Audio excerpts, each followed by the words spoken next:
Is it true there's a bowl of Vicodins in the weight room by the door? No, there used to be. There is. They cracked down on that. Oh, that's a good.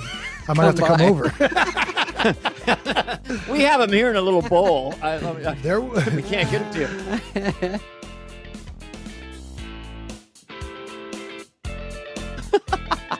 Okay, guys, we're already laughing. It's Spade and Carvey, and we're starting Superfly. Yeah, we're always in a good mood Always. on Superfly. Always chuckling away. Look at me. I got a green background. My hair is really like it's like a helmet.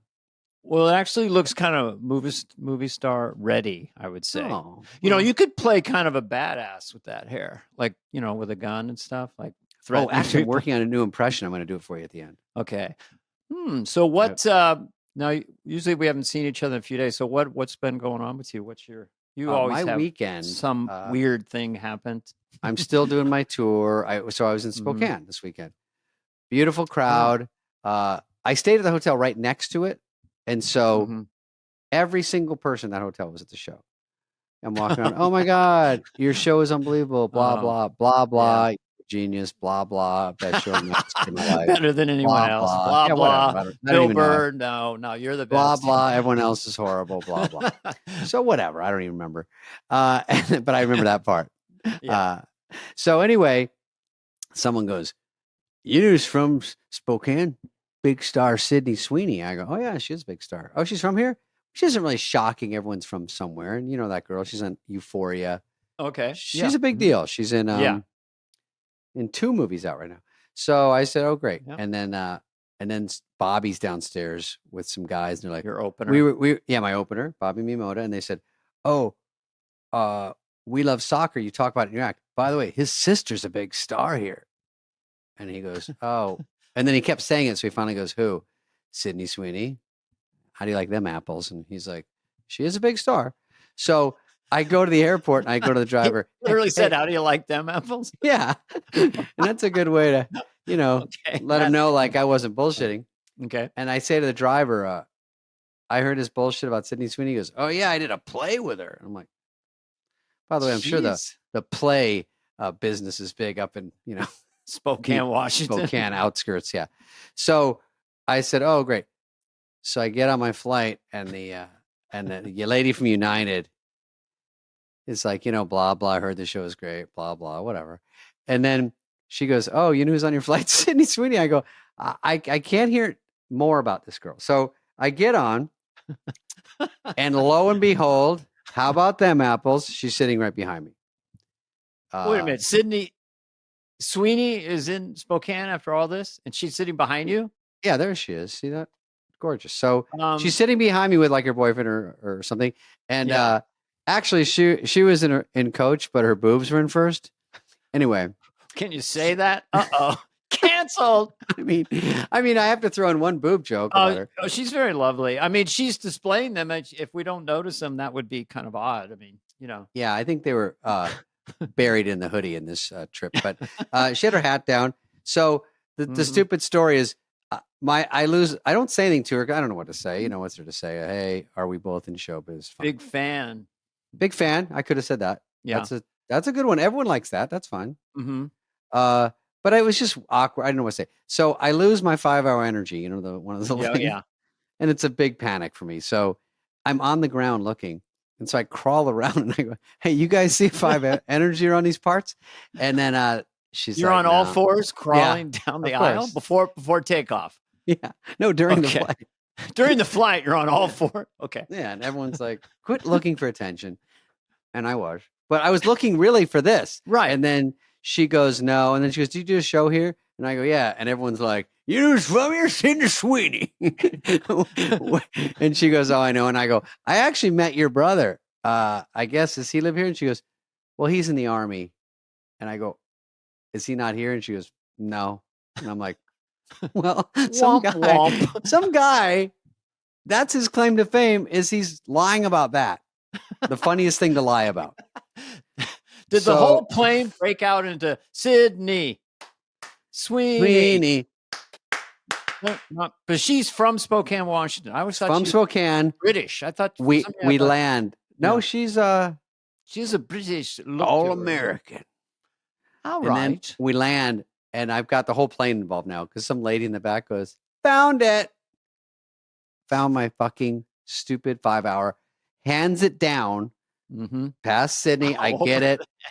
This is Everyone's touching it. everyone's touching it, smothered in COVID and Omicron. And I shake it. I go, "It's a little light. I guess you took a few gulps.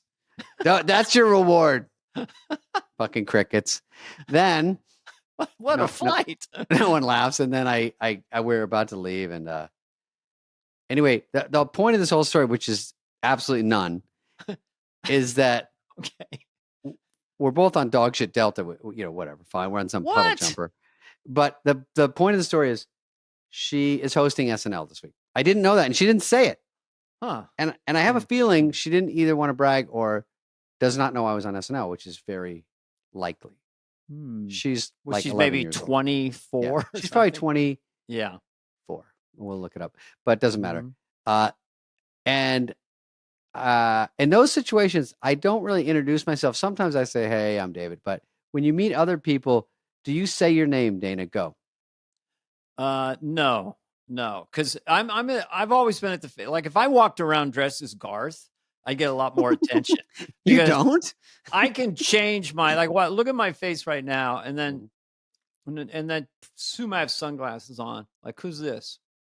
Right. You can't tell. I can hide myself in plain sight, but I'll get people sometimes on a flight. And they'll be, "Are you who I think you are? Are you that guy? Or are you?" I go, "What, Jesus?" They go, "No." Are you? Are you the main guy? Jesus. But I don't judge. If they tag me and it's like, "Hey, it's a 7-hour flight, elbow to elbow. Hey, Yeah. how do you guys come up with those sketches you do on that Saturday Night Live there show?" So I give into it. We have drinks, we talk, and we go over the history of SNL. And then I said I left 49 years ago. They're like, "Well, they ask if you're still on." The guy says, "Well, that's not so fun." The funniest one I had was first class on Virgin America years ago, big club seats, giant seats, but Paul Bunyan sat next to me. I'm not saying anybody fat. I'm saying a triple sized man with shorts, calves this big. He took the whole thing. They came around for ordering, and he said, "Oh, I want one of each." So he got every entree. I'll have them all. Right. So we had the sandwich, the lasagna, the thing. So if you get stuck next to Paul Bunyan, just go with it. You go, and he goes, "You're gonna eat that cookie. You eat that cookie. You're gonna eat that cookie." Hey, it sounds Sling like- blade. sounds Sling like- blade. Some folks call it a sling blade. How much you want for them? I reckon I'll take the taters. I'll always do Billy Bob Thornton if I'm asked. I was pushing you to do sling blade. By the way, Dana, talk about tough guy. I know I'm not that tough, and on TV I come off like a hard ass tough guy athlete. Definitely. But in real life, we're not showing enough fighter. of my sweater. Looks like it's from the fucking Gap, but it's not. The Happy Days called and wants their wardrobe back. That's the show from 1978. Yeah. Sorry. So Old fucking- reference lost on younger viewers. Okay. I'm driving my 95 Land Cruiser, which I don't want to say how old I am, but I bought it new. I wasn't old, but I bought it new. So 95 had this whole time. I'm driving down the street the other night when it's starting to rain. It conks out on me at a light on Sunset. Now there's 2 lanes. So I'm in the left lane, which is the faster lane, Conks out. I can't get it going. I'm like, now it's raining. I get out of the car. I look around and I go back to my crummy days when I was like a busboy, and I have old cars, from 16 years old, like 25. Junkers. And I always had to push start them or jump them, so this would happen a lot.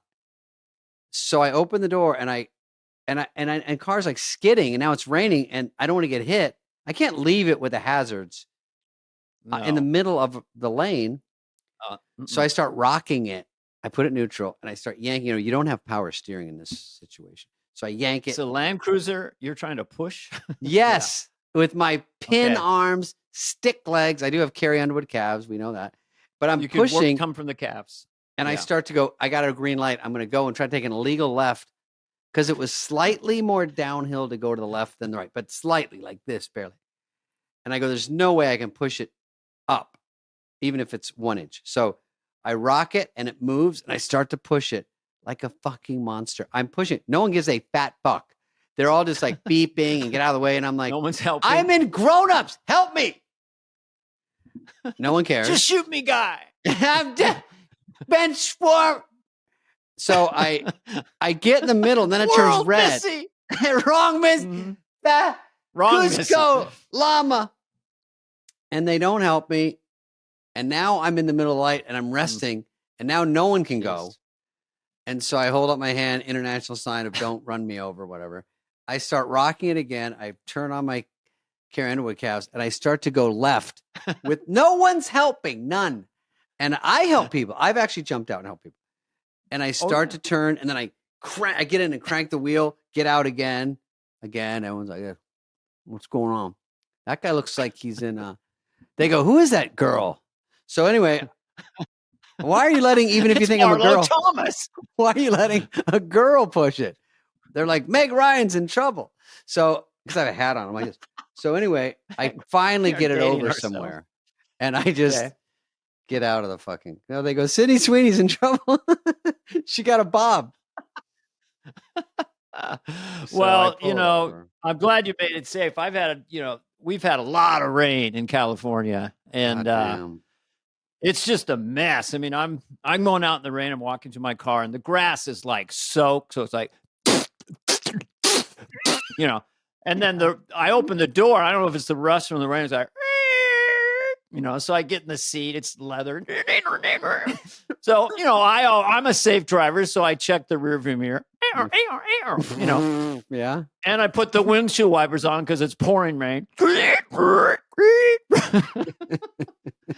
You know what I mean? And then I went to a shop and they had a guy with a drill. What would he sound like? Tire gun? It's not a tire gun. Then I went over to the bandsaw. Meow, meow.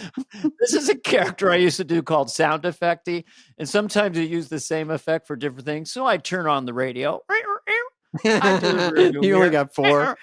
I switch gears. It's a good one. It's windshield wipers when they go, it's like so loud. But when it's dry, they go, they come back. They're like, fuck, dude, it's not raining. You're stressing me out. Just try it. Put the seat back. When I get in my car, I have like 18 seat adjustments. So I'm like this. You don't have it all preset. You're just boy. Well, give me a news story and I'll do it as one news story. Asked me to do that again. Any story. One story came up is a pregnant stingray. I don't know if we have a picture. There's a stingray that got pregnant named Charlotte in North Carolina. Okay, let me see. And they don't know how? Oh, it's the virgin stingray. Yeah. Okay. Well, okay. Here it says it's solved. No, are you going to play it or no? I don't think so. It's just a stingray that's very cute. It was in an aquarium full of sharks, so they didn't know how. There's no other stingrays in there. That's the story. So it's like a immaculate conception. So as a Beatle would say it, well, there was a little aqua creature, that has a stinger. They call the stingrays. She's a lady, but she's with sharks, and they don't ever get together. The shark doesn't go, would you be my girlfriend? Never happens. But all of a sudden, she's preggers, going to give her babies, right? And they don't know how. It may have been that's a good one. miracle. Don't know how. They don't know how. See. The key, if anyone's listening, the key to doing a Beatle accent is always sound like you're asking a question. Hey, Paul, did you go to the store? I told you. I went to the store. Did you go or not? I just told you. I went to the store. Oh, it's you a thing. You did or didn't? Cut it out. No, I like it. I just told you. These are 3 comments that I thought were funny on the story. One said, has anyone checked if it's one of Nick Cannon's kids? It's kind of funny, right? That's good. Yeah. And maybe that's not a bad one. Maybe it comes back as Steve Irwin, or maybe he's the dad. Remember Steve Irwin? Oh my God. Yes, that's a little dark. I It's was always on the Tonight Show with him. Great guy. Australian guy. it's always Passed good to bring a way to the tragedy into a stars. joke comment. And then the last one was, oh, it's the Sturgeon Mary. Sturgeon Mary. That's not bad. They're not, yeah, there's better. Here's my news story, and I don't know if it's true, but when Biden is giving a speech and stuff, he's got his staff backstage, and sometimes President Biden will go off the teleprompter and meander about, and his staff gets very emotional about it. You know, like, oh my, he's off the teleprompter, he's off the teleprompter. So I don't know if this is true, but one of them knew Nicolas Cage, so they bring in Nicolas Cage backstage, and he expresses how emotionally they are. He's like sort of a therapy guest. So Biden's out there, and then the dog, and we went out in the river, and then the staff's going, oh no. And Nicolas Cage goes, all right. And he drops to his knees and goes, why, God, why? That was a long way to go. I like it. How do you know where we went? Well, we went I don't there. know. It's just something funny. If you're ever upset about anything, you get audited by the IRS. You just call Nicolas Cage, why in the mother of God? He probably says that in every movie. Let's look at this. J-Lo came But out with there's- something. This isn't even a big story. It just J-Lo came out with a J-Lo's something big. else. Yeah. God damn. This is Oh, me. It's an album and a movie, Yeah. right? Hybrid. Runs on electricity. It's a hybrid something, and it's a movie, doc, album, and she was in the donuts commercial. I think she's in so much, she just needs to take off, like just disappear for like a whole day. If I didn't see her for a whole day, I would be like, oh, okay, now I miss her. But she is really in your grill, Yeah, and she's good. She's good. She's very good. She's gorgeous. So somebody decided to use her husband's Dunkin' Donut commercial against her in a review. It's as watery Is that what they as, did? yeah, her album is as watery as the Dunkin' Donuts thing, where Matt Damon, really funny, says, how do you like them donuts? Because he said, I like them apples in Good Will Hunting. Oh, I which didn't even Louis get C.K. did a stand-up bit about it. Yeah. So they're going out of their way to kick her in the balls about the donuts commercial. Oh Yeah. my God. It's a mashup. They take a dig at Ben and her, Oh, Jennifer, fuck, yeah. by mashing the Dunkin' Donuts versus the thing. I like, for people not in show business, it's really hard. I mean, Jennifer Lopez is just incredibly, to stay that fit, just that. And you got to be camera ready every time you leave your house. And then she does albums. She's jumping, singing. She does movies. Huh. What are you going to do? Her skin is like pretend. I don't know. There's no wrinkles. There's nothing. She's gorgeous. Yeah. All right. Right now, we have a surprise guest on Superfly. Ooh. Jason Kelsey. Uh-huh. Oh. Yep. And then after that, after Jason, we're going to go look at some fan impressions and do a little critique and give some notes and things. Oh, great. Let's do it. That's our show.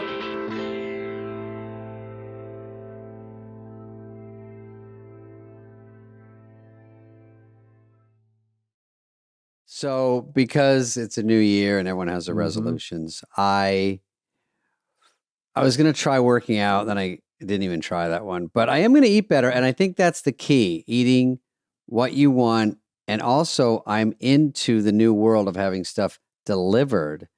And if it's really good, there's a place called Good Chop where they have really good meats. They also have seafood, and it comes right to your door, and that's kind of what I'm looking for. Yeah. This year. Because I thought of this phrase a while back that energy is the new high. So energy is a great feeling. And when you eat high protein meals like steaks, free range, organic chicken, breast, this is all you get with Good Chop, plus sustainable and wild caught seafood, salmon, which I eat a lot of, Pacific cod, scallops, shrimp, and more. Yeah, Good Chop offers fully customizable boxes of high-quality meat and seafood delivered to your door on your schedule. They're vacuum sealed, frozen at peak freshness. You stock them up, cook them when you want. They have over 70 high-quality cuts you were just talking about. Mhm. I am a shrimps guy. You're a shrimps guy. I like What is shrimps, that? and I like the prime filet mignon. Pretty standard stuff, but they do it right. Yes. And I think it would benefit our audience because I talked to Mhm. some of our audience, and a lot of them eat food. And so I said, you know what? Yep. This is for you. It sources its meat from and seafood exclusively from American farms and fisheries. So you're supporting local. And how about this? Price per meal starts at $3.74, not $374 like you would think because you live in Beverly Hills. But it's $3.74. That's unbelievable. A whole meal. Man, have you gone to the grocery store lately? Nothing's it's like $3.74. six items. That'll be $138. Would you like a bag? And the No, it's bag's only 20. 3 items. Yeah. No antibiotics, no added hormones. Nope, not gonna do it. Nothing Mhm. artificial. No. So they're confident. They offer 100% money back guarantee. You got to love Good Chop or you get your money back. Go to goodchop.com/superfly120 and use code superfly120. The number is 120 and get $120 off across your first 4 boxes. That's code superfly120 at goodchop.com/superfly120 for $120 off. And for those of you that forgot, goodchop.com/superfly120 code superfly120.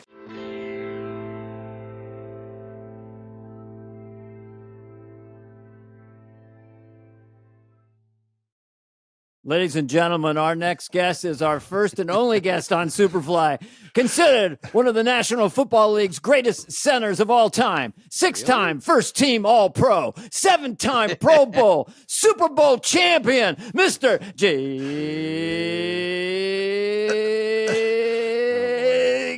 Kelsey.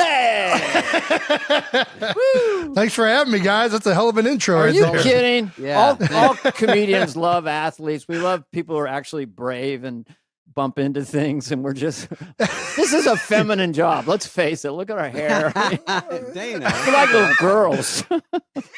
I think all athletes wish they were performers of some kind, whether it was, musical artists or comedians. We grew up watching you guys, and I think comedians are, for me, going out there and bashing my brain into somebody seems relatively normal. Getting up on stage and talking in front of a bunch of people and letting your soul out there is a whole nother level of I don't know, putting yourself out there. So, anyways, me. It terrifies me. Stand up. I had years of stage fright. David was a natural, just came out and blasted it, but I was just panicked all day. I was going to ask you, did you ever line up against a nose tackle where you went, holy shit, this is the biggest guy I've ever faced? Because they go 350. Yeah. Is anyone ever more than 350 pounds trying to kill you? Sure. Really? Yeah. I mean, yeah. So usually they'll be listed still about 350, but I know like Vita Vea, I've played him a bunch. And I know from talking to guys in Tampa Bay, he'll regularly be pushing 400 pounds on the scales. And there's games where I'm giving up 100 pounds to the guy across from me. And what's your strategy?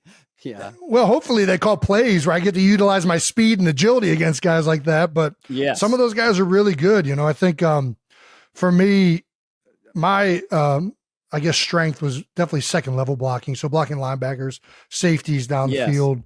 So, Jeff Stoutland, our offensive line coach, really would try and get me up there. He knew that, it was not a good proposition for a game plan to have me manned up on a 400-pound guy all game long. So he would design plays with the emphasis of trying to get me up to the second level. So I got to appreciate my coach for not putting me in too many bad situations. I've gone on after 400-pound comedians, and it's hard. I know. I mean, because then you go to the green room and go, where's my dinner? And they go, it's gone. I just want to bring this up based on what you just said, Jason. Yeah. I looked at the combine because I know how brothers are. I've got 3 older brothers, and there's a competition there. But in one key metric, which I thought was interesting, and goes to your ability on the football field, the 20-yard shuttle, you were 4.14. Your brother, Travis, was 4.42. So that's the ability to go 5 yards this way, 5 yards that way, which is kind of was your super talent as a center. Yeah. Speed. Yeah, no. Yeah. You hit the nail on the head right there. I mean, my brother was probably better than his time. That drill is as much about speed and agility as it is kind of your preparation for it. Mhm. If you hit the steps and the turns properly, you're going to have a better time. Right. Travis, knowing him, he just went out there and ran as fast as he could. Still a good time, but he could have been better. I'm guaranteeing that. But that was and that's been one of the metrics to gauge, especially your centers or your more agility driven linemen that you want to have on your team. The 20-yard shuttle is a great metric to determine which guys are going to be good at that. Well, I looked at a lot of your highlights. That's the only metric, Dana, I would talk about at the dinner table if I was Jason. That's all I got. I would bring that up. He's bringing up Super Bowls and all pro. Yeah, no, it's it's something nice to have. At least I got one thing. And and I watched a lot of your highlights last night, and you're like the wide sweep. You're out there sprinting like really fast. Yeah. You got wait a minute, that guy's the center. He's like 20 yards over that way. So it's very interesting for me to figure that out. But it always seemed like a tough position, especially the pressure of hiking the ball to the punter, or a field goal. I mean, and those are like 20 yards. How far? And you're So, I mean, you have to have nerves of steel, or how do you calm yourself down at that moment? Is it just reps? Yeah, I mean, like everything, the more practice you get, the nerves are always the highest whenever it's the first time you're doing something, right? Mm-hmm. Like the first NFL start, you're going to be like, man, what is this going to feel like? I've never done this before. Your first time playing a premier player, you're like, I don't know how this is going to go. Yeah. Your first time running a play that you've never run, right? Those are kind of always where the nerves are the most heightened. So whether it's practice or game reps, the more repetitions you get, the more those nerves subside. I mean, center is a position I think a lot of guys want to play until they have a bad snap. Like we had a buddy of mine play guard, and he's like, man, center, you guys are double teaming a lot. You're not manned up as much. And, I wish I played a little bit of that. And then he got pushed in at center and had a couple bad snaps.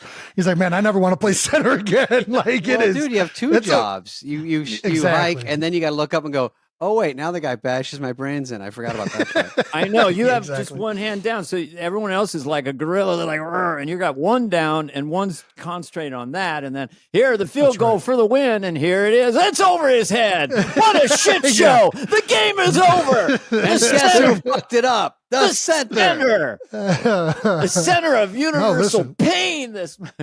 Yeah. And the snap is like a foregone conclusion. Everybody's expectation is that the snap is going to be perfect every time. And the reality is it's not. And the unfortunate thing is when it does happen in a crucial situation or a game on the line, I mean, there's no getting away from that one. Now you're also such a you're in the chain of command. Like nothing happens till you do that. And the quarterback is up there. A lot of times, all the teams in the NFL, it seems very sophisticated as a casual fan, and they're calling audibles. And I remember they're thinking, really? He's going to do that? Does he know what he's doing? Do you ever question in your head what the audible is? Or you just do you like audible him and say, I'm calling an audible over your audible, and I'm not hiking it yet?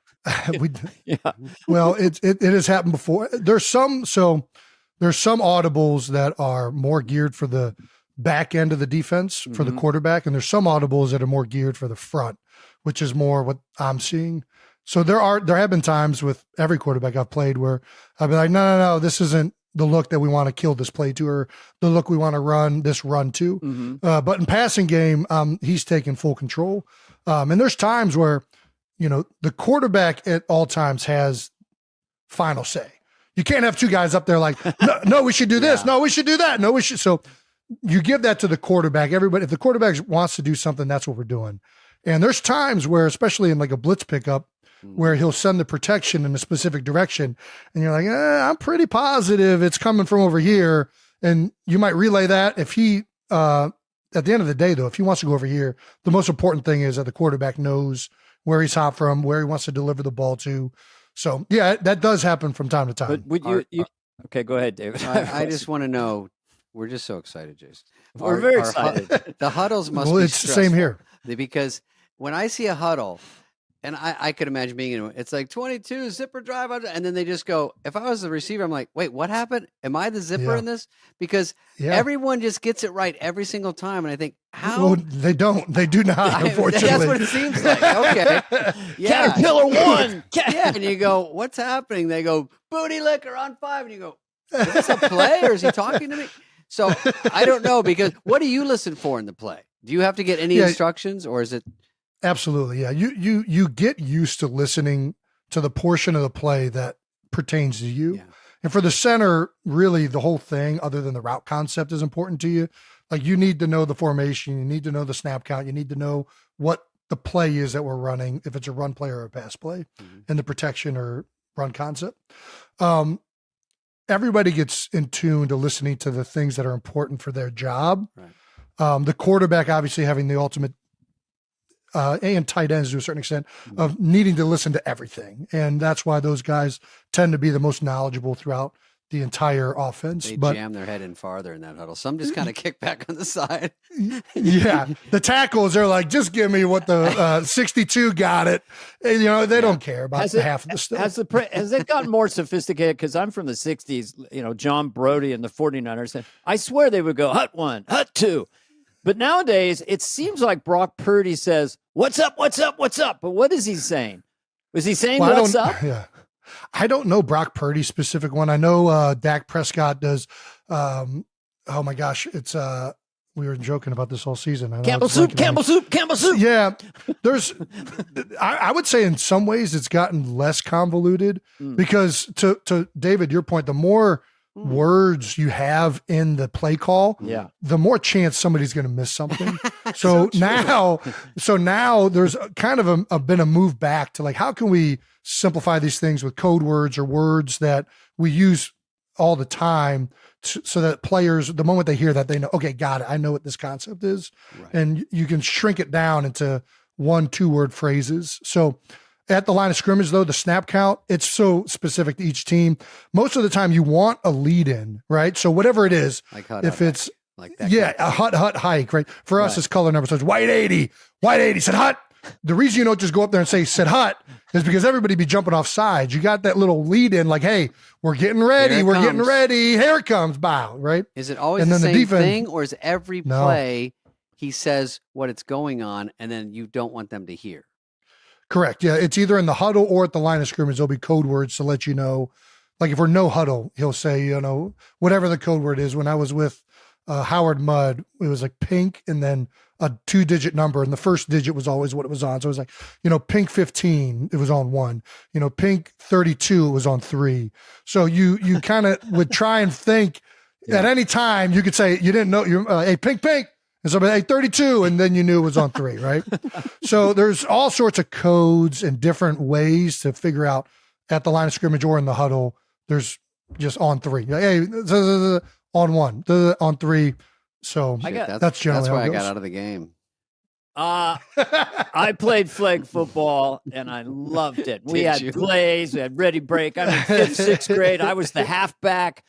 And then tackle football came in at 5'1", 91 pounds, freshman in high school. I looked like a fetus with shoes. So they said there's a cross country team. No one will hit you. So I went out that way. But there's a question I have for you, professional athletes in general. So you finished the game and you've gotten your ass kicked. I think the sound has gotten better. I don't know what it is, but I feel the violence, or maybe the TVs are better. I really feel the violence, or hear it. Bone cracking. Yeah. McCaffrey's going up, and you just so what is your protocol to get healed? Do you have a team? Do you get a massage? You go in the sauna? I mean, is there a whole metric that you go through to see if you're hurt, first of all, and whatever? Like, what do you do? Yeah, if you have an acute injury, you're seeing the trainer to see if you need treatment on it or how bad it is. You might need an MRI or an X-ray to determine whether you're okay. Anything outside of that, a bruise or just general soreness, you have kind of anything at your disposal. Every guy likes different things. I was big into sauna. I was big into massage. Lifting weights always made me feel better because it naturally kind of pumps the blood in there. Some guys love acupuncture. Some guys love chiropractic. stuff. Some guys love. Is it true there's a bowl of Vicodins in the weight room by the door? No, there used to be. There is at my They house. cracked down on that. Oh, that's a good. I might have to come over. We have them here in a little bowl. We can't get them to you. But they always say that this time of year, everyone's beaten up. This is when the playoffs start. Everyone's beaten up. So everyone's nurturing something. And it just feels, I just want to dovetail into what, I mean, we all know you have a decision to make, whether you're going to retire and also what I've read about is that the adrenal rush of being a professional football player and the camaraderie is such an intense life that then people go outside of that, and where are they going to get that rush? So we would vote for show business of any way you want to be in it, because we think it's an emotionally violent sport. Like if I get off this podcast, I'll be thinking, I talk too much, or I should ask that question. So what do you think? Are you going to be in the booth? You're going to go in movies maybe, or are you going to go back and play for the Eagles? You have 10 seconds. Yeah. Okay, here we go. We need a trend. I don't know. Okay. I don't know. I think, that's a good answer. That's what I'm trying to figure it out right now. There's right now exploring different opportunities. If I end up retiring, still working out and staying in shape if I end up playing again. But that's what I've heard from all the former players is, when you're playing, it's like this every week, right? It's, we just won. We just got our ass kicked. We just were in the playoffs. We're out. Like it's very much, that's the life you're in. And it's play by play like that as well. And all these guys, when they get done, it's like, man, you're just kind of here, man. You very rarely get these peaks and you got to find a way to kind of get that as much. Yeah. Hey, I mean, some guys get into it for real into it. Well, maybe this is a good time. I don't want to keep you too long, but you have shown capability as a performer. I think the underdog speech, as you know, and you must have been told about, I mean, it was like not like a football player giving a speech. It had rhythm. It had timing. I don't know if you wrote it, but the list of it, and then what underdogs are, I mean, it's very show busy. So I could see you very organically when you want to retire. I mean, can we take a look at it? We just have a little clip of it. Let's do it. Zach Ertz can't block. Brett Selleck's too old. Brandon Graham was drafted too high. Zach Ertz. Vinny Curry ain't got it. Mo Allen can't fit the scheme. Michael Thomas can't fit the scheme. Nigel Bradham can't catch. Jalen Mills Are you doing Aladdin on Broadway after this? Aladdin, the Philadelphia edition. Here we go.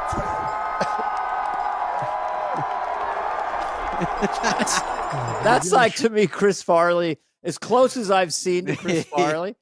And it's such a great rhythm. Well, I'm going to do one as a comedian. David Spade ain't funny. Adam Sandler couldn't be a movie star. Anyway, but how did you think of that? And also, what the hell are you wearing? Because it looks like a Wizard of Oz outfit or something. Yeah. Sure. I guess I'll start with what I'm wearing. That's in Philadelphia, there's a parade, Mummers Parade, and it's been done for a very long time. And everybody dresses up in these ornate, ridiculous costumes. And it's, I think it has roots all the way back to Europe at some point, but that's something that happens every New Year's Day in Philadelphia. And I figured if we're doing a Philadelphia parade, I'll do a Philadelphia style. And fortunately there was a just perfect green eagle colored version of that outfit available in my size. But, and then the speech, I couldn't, after you win a Super Bowl, it's such a high, right? It's the pinnacle of your career, and you start thinking about all the things you had to do to get there selfishly. And then you start thinking about everything your teammates had to do and your coaches and the city. So it all really just came together very organically. I remember I would be up till 2 or 3 in the morning after the game, and I didn't even know if I was going to get a chance to make a speech, to be honest with you. But I just can't, these narratives are floating around in my head. And I'm like waking my wife up and like, hey, what do you think about this? Like, what if I said something like that? And she's like, will you go to sleep? Like, why are you bothering me with this?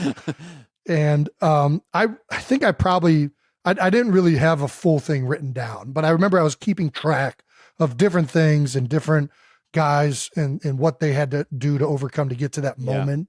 That was the theme of the team. So there were just a lot of things that came together organically for that to happen.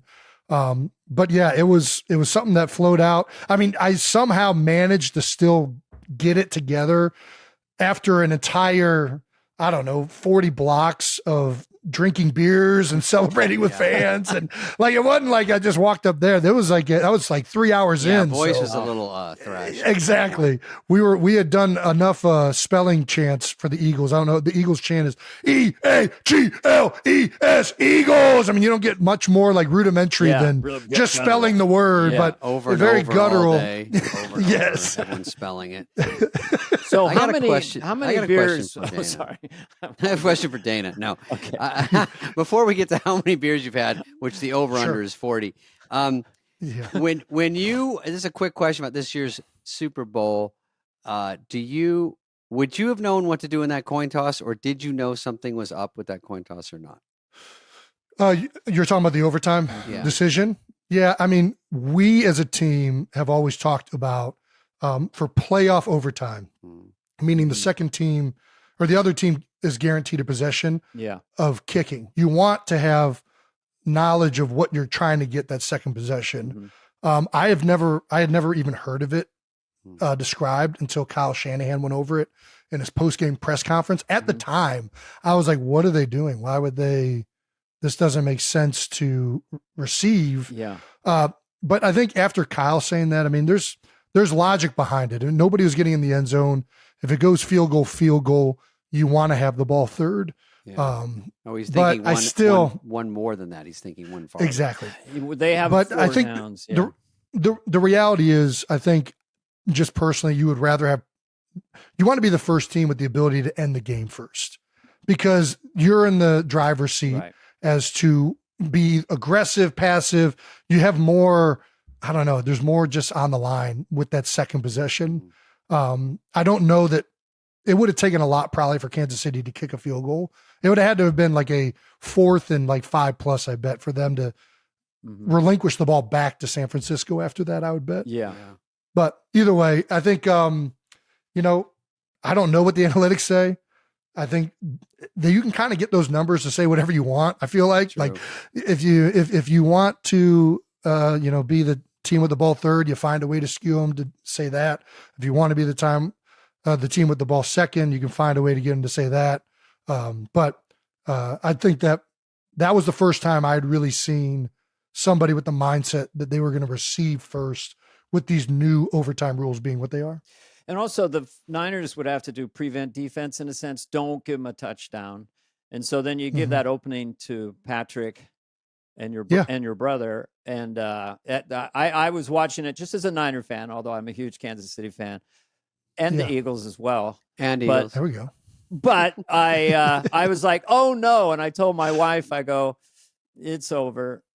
Patrick and in that time frame, 4 downs, go. They were going so fast down the field too. You're like, God damn. And San Francisco is so slow, inching, and then they're just doing chunks, and you go, oh boy, this is it. The moment they kicked the field goal, I felt really confident that the Chiefs are going to go down and win it. Just Patrick is so good in those situations. He gets more, everybody's talked about it. He gets 4 downs instead of 3 to try and get a first down. Right. And huge difference. So I think it was, and San Fran was gassed at that point. I mean, they'd already put up a lot and, done a great job all game long. But the later in the game it gets, the harder it gets for the defenses to defend what's happening. Jason, I heard a rumor about Travis was yelling at Andy Reid during the game, and I heard what he said. The audio is off, but someone told me it came out. He said, "Why did you tell me to get out of Bitcoin?" Is that true? I don't know. Is Bitcoin up now? I feel like 50. Andy probably would. Is it 50 Andy all of a sudden again? It's going up. I'm losing money. Gosh dang it. Yeah, he's an old school coach. He wouldn't be into the Bitcoin, I don't think. Well, we do an impression thing on here before we let you go. First of all, Dana, go ahead. This came about because I ran into Jason, just so people know that are listening. It's a little random, but I saw him at the U2 concert, and Sandler wanted to say hi to him, and I did too, but we didn't want to be weirdos, so but we went over and we talked to him. Oh. By the way, Jason, do you remember?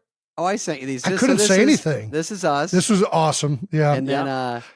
And then I said, I'll take a picture of you and Adam with my phone. And here's the 2 pictures I took, Dana. Do you have those, Greg? That's the one that worked. So that's the one that worked. We got another one. So we talked to him for a minute with Howie Long's in there he's got the athletes. We have all the goofy comedians on our side.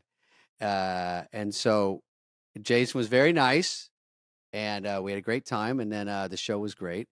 Bono, there's so many 60th birthdays. He's giving shout outs for about 29 minutes because there was 300 people because everyone's old that goes to YouTube. So he's going, Chris Rock, happy birthday. That's a pint of beer. You got someone up in the bleachers, 47 years of age.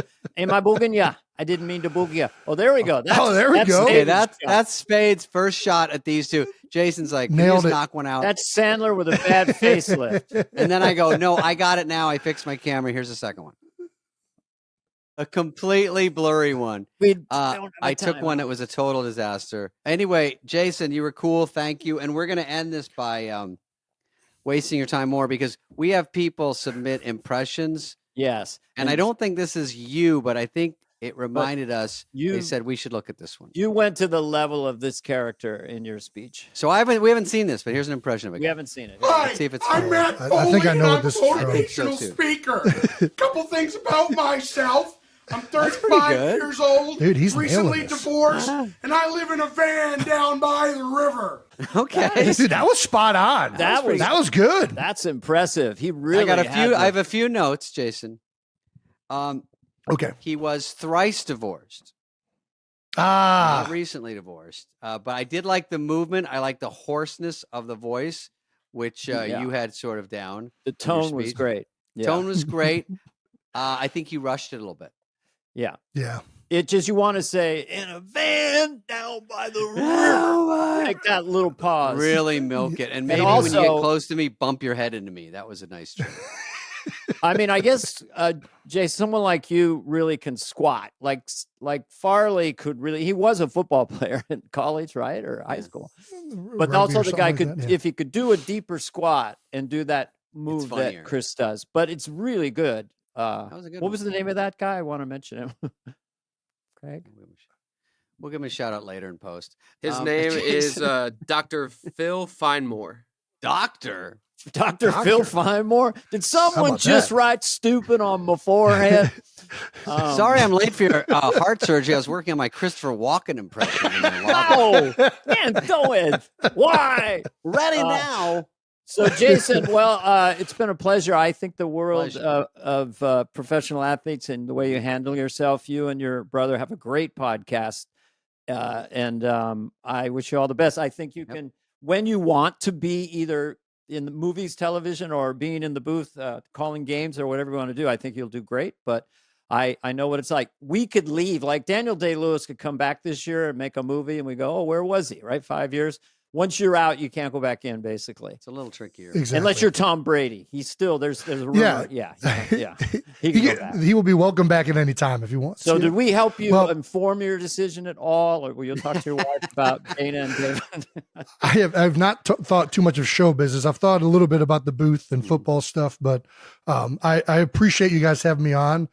This is such an honor to just talk to both of you. As I was telling David at the show, I mean, it was such a special moment to meet you guys, and like the pedestal of comedians and just the peak of that craft. It's such an honor to even be on here and talk to you guys. So thank you very much, Dana. Thank you, David. Thanks for having me. Thank you. All right. We'll talk to you soon, bud. Out in the real world. Sounds good.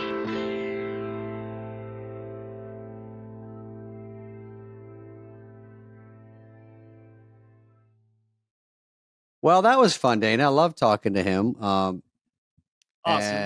And he's very informative and he's a funny dude. He's got his shit together, it seems. Yeah. I mean, it's just fun to talk to athletes. It's such a high wire lifestyle. And to be a center, he's pretty funny just about lining up against giant people who want to kill him. It's so violent. You know, I actually was watching the Puppy Bowl a little bit this year and I bet on one of them. And it's always a bummer when they get hurt. They go into the blue tent, pull a hammy, and then they're out. And that's it. There's all my money down the drain.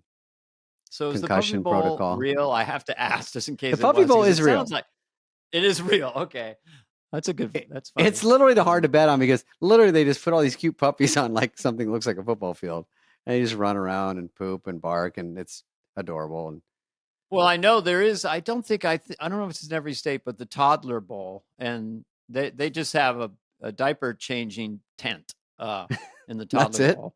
He's coming out. Number 31 is coming out. He just dropped the load in his diaper. He's got to get changed. He's going to the blue tent.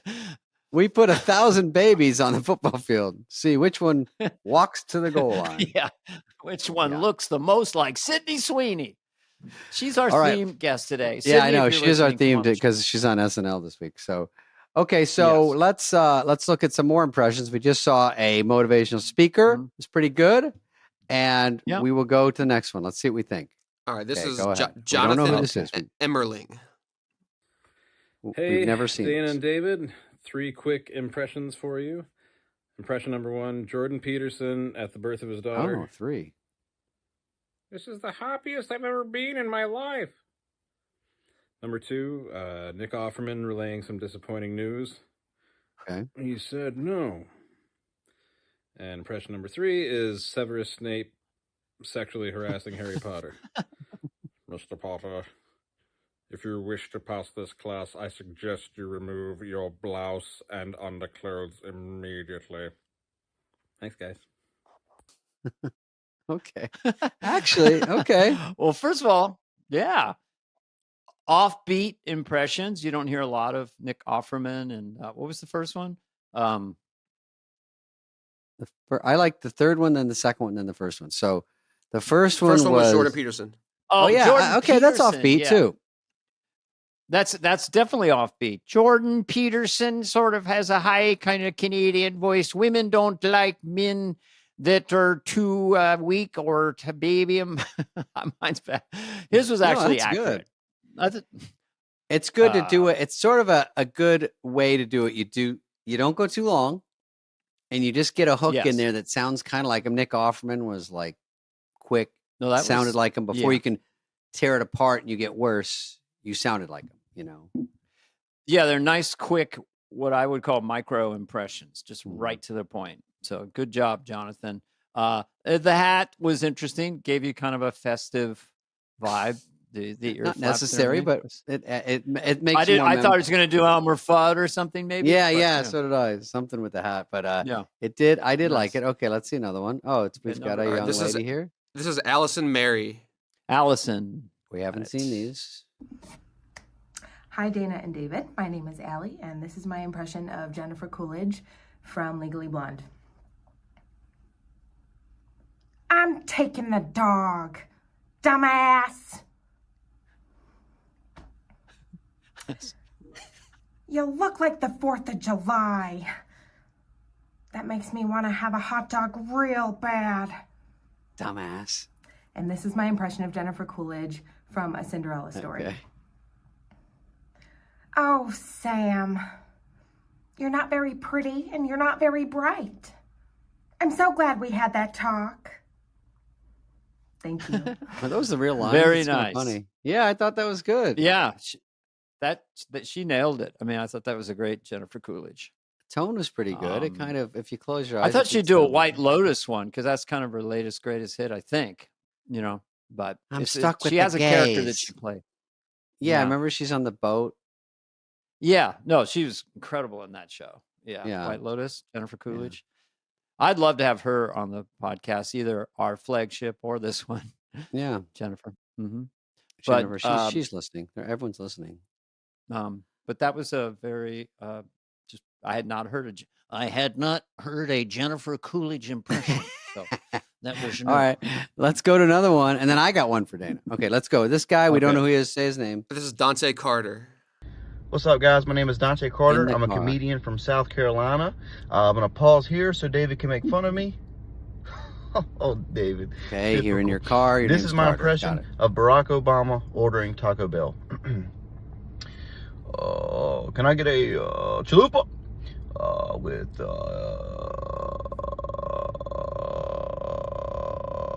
extra pico, sour cream, no beans.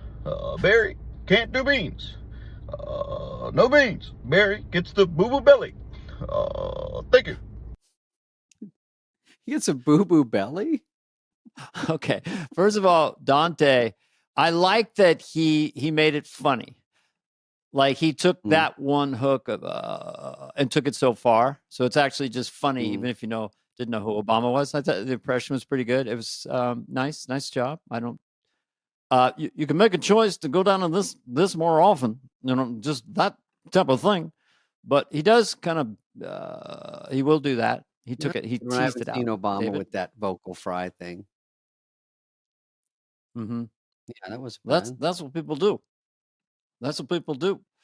But yeah, it's not a lot of people do a Barack Obama. I like that he took time to go into the make car fun of and knock it out instead of just doing it in his house. He's like, I'll just do it now. Who gives a fuck? I thought he was going to do Theo Vaughn with that accent.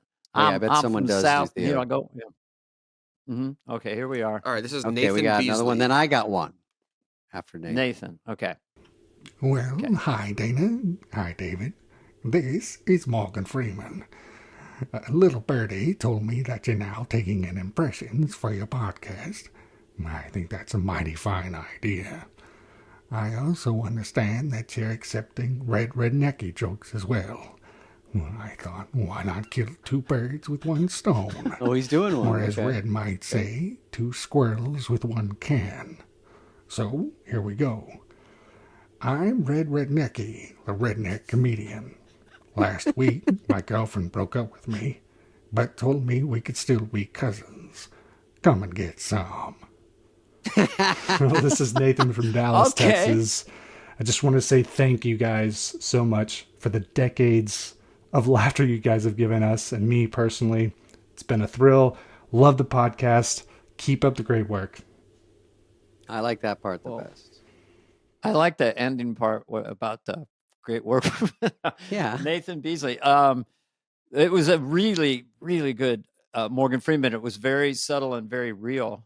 And the Rednecky was actually pretty clever. Maybe too clever. I don't know, but it was actually a good diversion joke. Like they were cousins the whole time, right? Yeah. Yeah. I like that rednecky one too, and I like it as Mhm. Morgan Freeman. I was trying to look. I was looking away because I just want to hear if it just sounds like his tone, but he has rhythms down as Morgan Freeman. White guy is hard. It must be harder to do it, but it's pretty good. I thought it was good. Mm-hmm. Okay, is there one more? I just have some rednecky jokes. Oh, well, let me do my impression. Let's do Ready? the impression. Yeah. Here it is, Dana.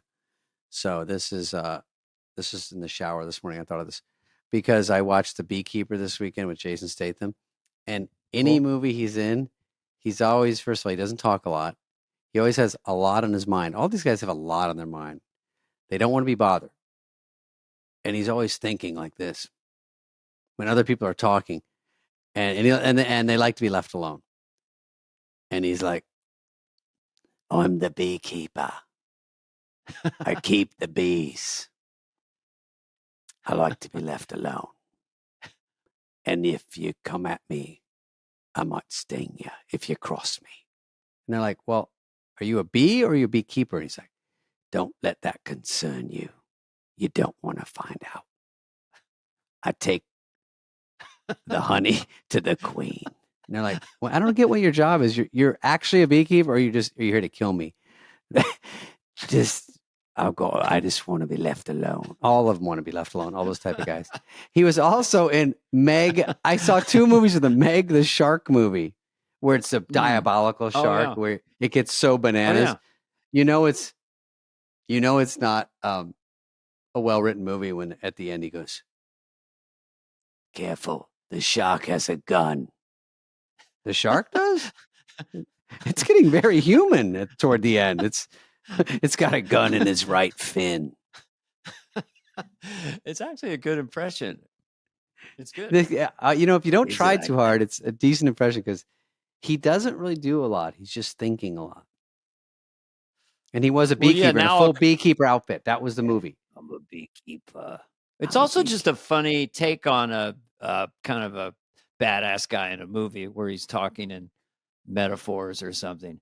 I'm the beekeeper, and it's just a funny character anyway, which is then the And he goes, bonus is it's Jason Statham. After I sting you, I die. And they're like, wait, we die or you die? And also, so you're actually a bee in this scenario? And he's like, hang on. No, wait, go back one. I'm the beekeeper. We understood that part. That part we got. But that's really most of his lines in the movie, because it turns out a beekeeper, other than he tends to actual bees in the movie, all this, then if you're a super badass FBI guy, you're a beekeeper. They don't really say what that means. That means that's just the best of the best. Oh, it actually a thing. A thing. I'm a beekeeper. But then he goes, leaves, and he hides and retires, but he kind of likes the attention because he's actually a beekeeper. So they're like, wait, you're not the beekeeper from the FBI. He's like, why would you think that? Well, you're dressed like a bee. You could do anything else. Work at a bowling alley. I don't know. I'm a beekeeper. Yeah. I keep bees. I keep bees in a keeping place. Yeah. A keeping place? What do you mean? Where bees live. You don't know that much about being a beekeeper because you already don't know really where you keep them. He just likes the title title just be that guy. I'm just going to call for a restaurant. We'd like a reservation. We'd like 4 seats, and I know how to get them. Okay, what's the name? The Beekeeper. Oh, and I'd like a plate of fresh bees. Fried bees. I don't know where this is Tower Bar. We don't have okay, well, we can find something. We have honey packets. We'll find something for you. Yes, I like honey packets. Yeah, that'll be fun. Beekeeper. All right, our let's final get thing into today is Red Necky.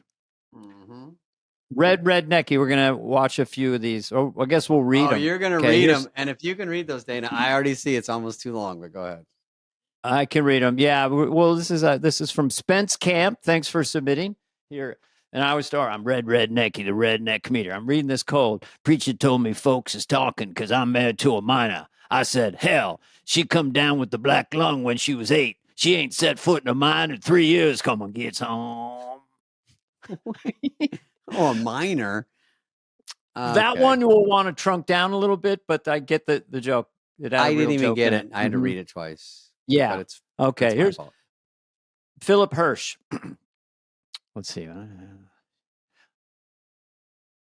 Okay. I'm Red Necky, the redneck comedian. When I kissed Mama, she said I kissed like Papa. I told her that's what Sister said. Come and get some. Well, as an incestual thing, that's not bad. It's pretty tight. Sounds like a porn I just watched. Okay. Come and get some. Can go either way. J-Dubs is the name for our next submittal. I'm Red Necky, the redneck comedian. Last night there was a knock on my door. I said, who that? They said, yo, mama. I said, which one? Come and get some. He's got 2 moms. Why was it which one? He has 2 mamas? I don't get it. Okay. Actually, they're Not funny. bad. I like don't get these. It. Yeah, keep them coming. Here's 2 to show you how hard it is. Here's 2 quick ones that I wrote. This is Red Necky, the redneck comedian. My mama wrote a cookbook, how to eat like a swamp rat. Come and get some. How to eat like a swamp. So you eat like the long swamp one. rat. Well, I should have started this one that's too long.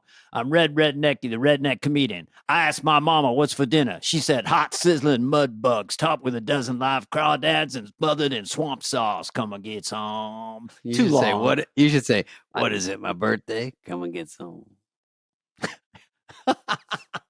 Well, the whole thing is come and get some, and you can elongate that. Okay. My dentist, I'm Red Necky, redneck comedian. My dentist told me my teeth were green and brown. I said, great, just like my daddy. Come and get some. They're hard. They're hard. Today, the submittals were better than the. They all get laughs because everything about it sounds funny. I know, but how do I top the language of this one? I met my sister only because mama turned me down. Come on, get some. Yeah, that's quick. like dun dun dun dun dun dun dun. It's hard to do the short ones, Quick, but incest, funny. you guys are getting close. We haven't crowned a rednecky champ yet, Nope. but you guys Keep are trying. getting close. Mm-hmm. And send some more impressions. And I guess we'll see you next week. Is that all we got or not? Here to sign us off today is Jason Stratham. You thought we were going, but I've always been here. I don't know if you read the papers, but I'm the beekeeper. Don't cross me. You get honey in your grill. I'll spray you with honey in your grill. That sounds sexual. No. Maybe I'll think of a new way. Anyway, bye for now. This has been a presentation of Odyssey. Superfly is executive produced by Dana Carvey and David Spade. Charlie Finan of Brillstein Entertainment, Jenna Weiss-Berman of Odyssey, Heather Santoro, and Greg Holtzman. Hope you liked it. Mm-hmm.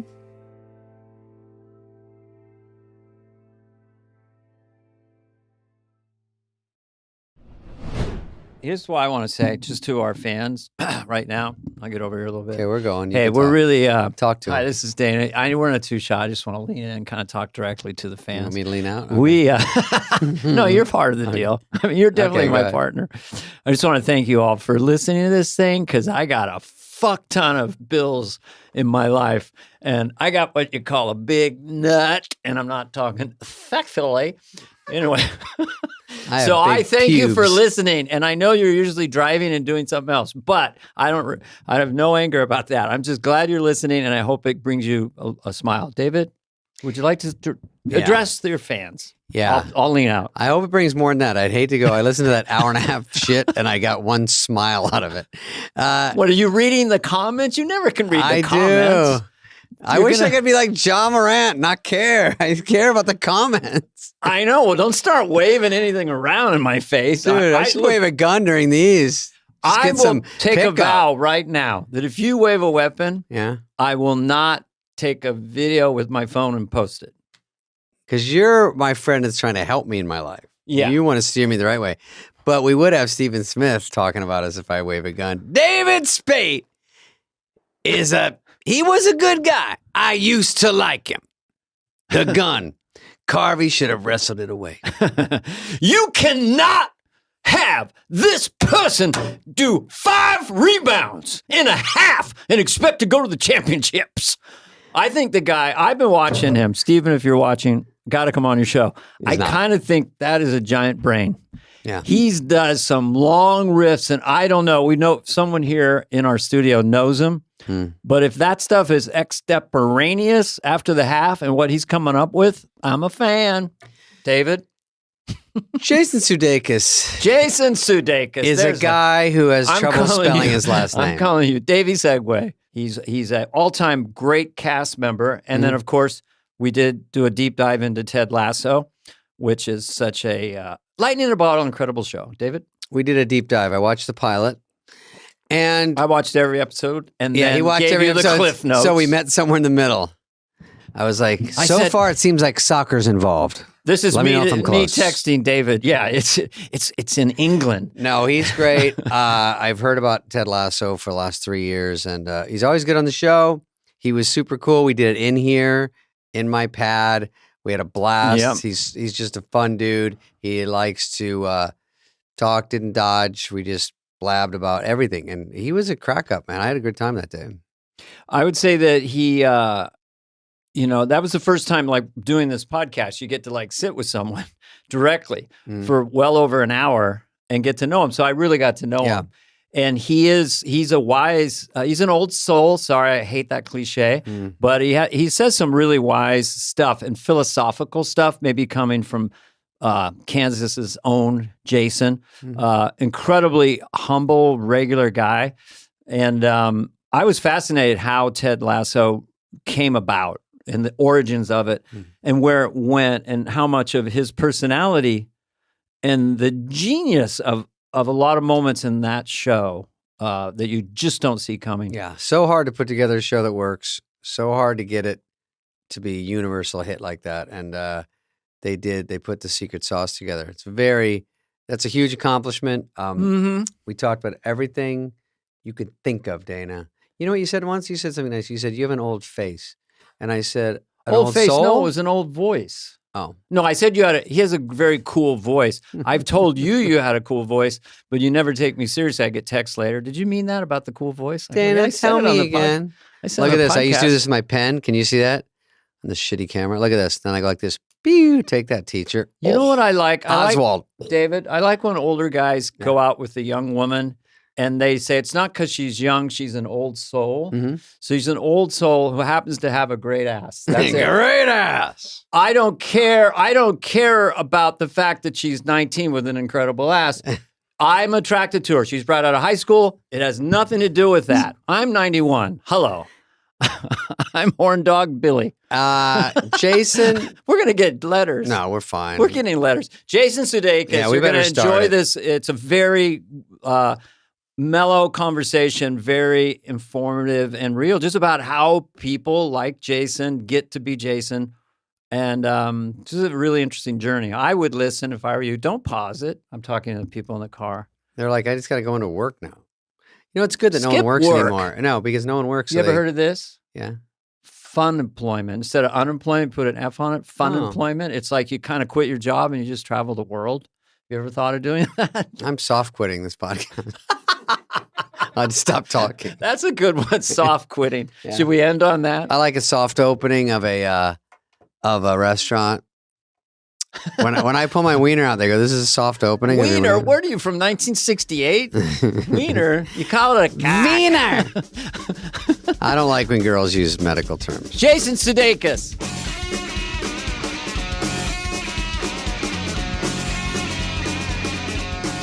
Do you know David has adult candy bars all throughout the house and one in the elevator? No. Sorry, inside baseball. I got stuck in the elevator once. Well, he's There's an elevator here? Yeah, he has an elevator. Yeah. It's time you learned. I heard he only gets paid scale plus $1 million. So you did Joe Biden in the early days.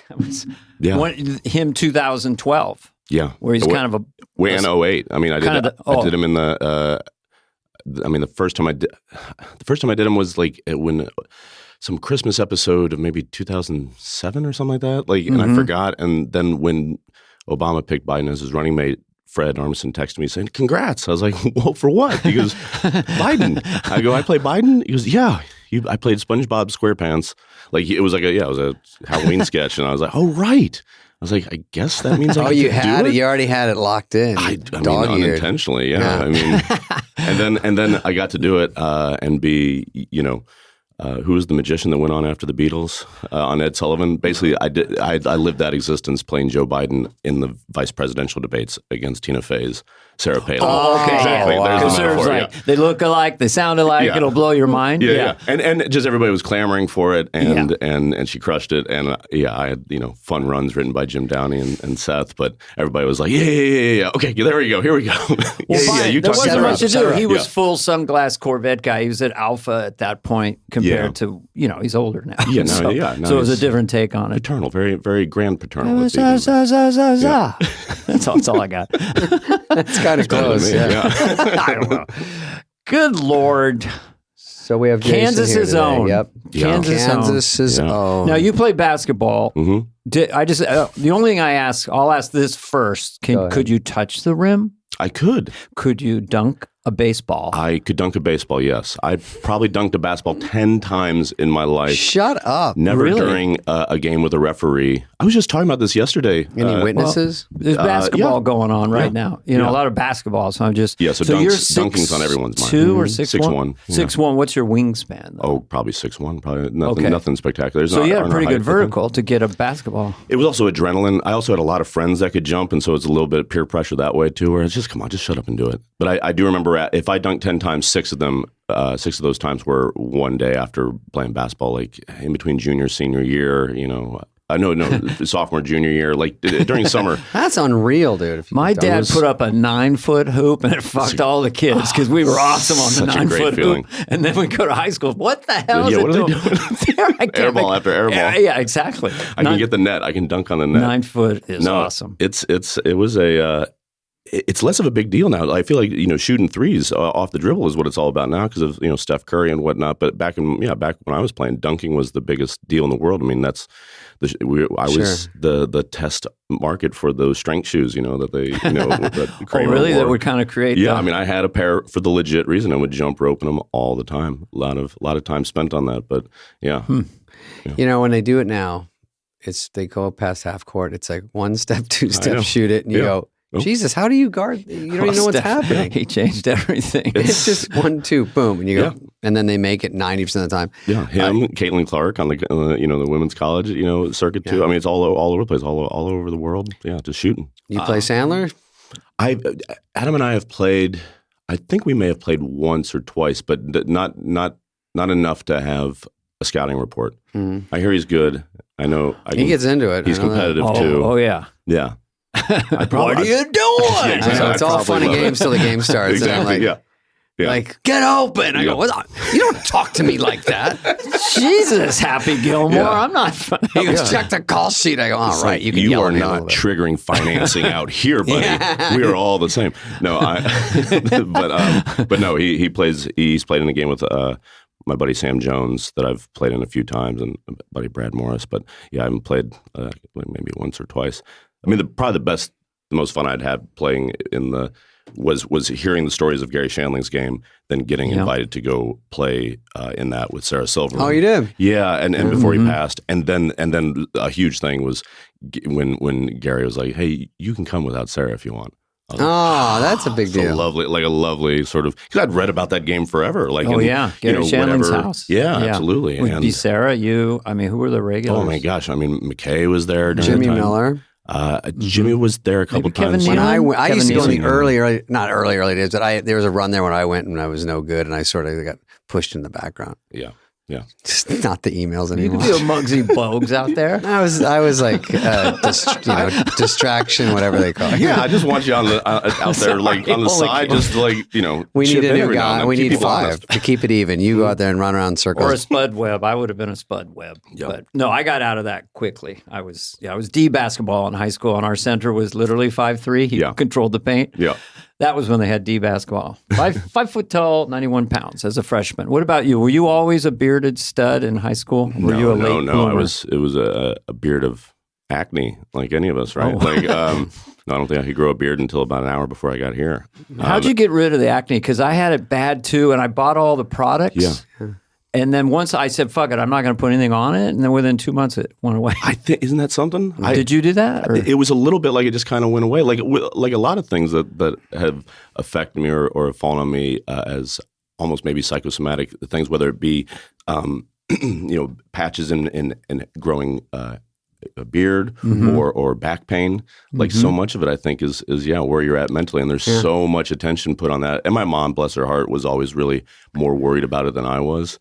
Like, because I'm not looking at my face all day, we're looking at our eyes, and so she was really adamant. Yes, she had me going through all this stuff, going to like a dermatologist, and I think it did exacerbate the problem. I put Stridex medicated pads, and every time I realized later, it took me about a year to go, it's just making it worse. Yeah, it just hurts. Makes my skin Stridex really fucking red. dries you out, and I didn't know it as a kid. And then the oil comes gushing in. Yeah, and then you know what's going to happen. Exactly. Yeah, but I have a handful of playing pseudo dermatologists, scars from trying to like get rid of things, preemptively versus just learning the patience of just like letting it be. Just how the mind controls everything. Let's just not get laid this year, and let's just ride it out. Take it easy.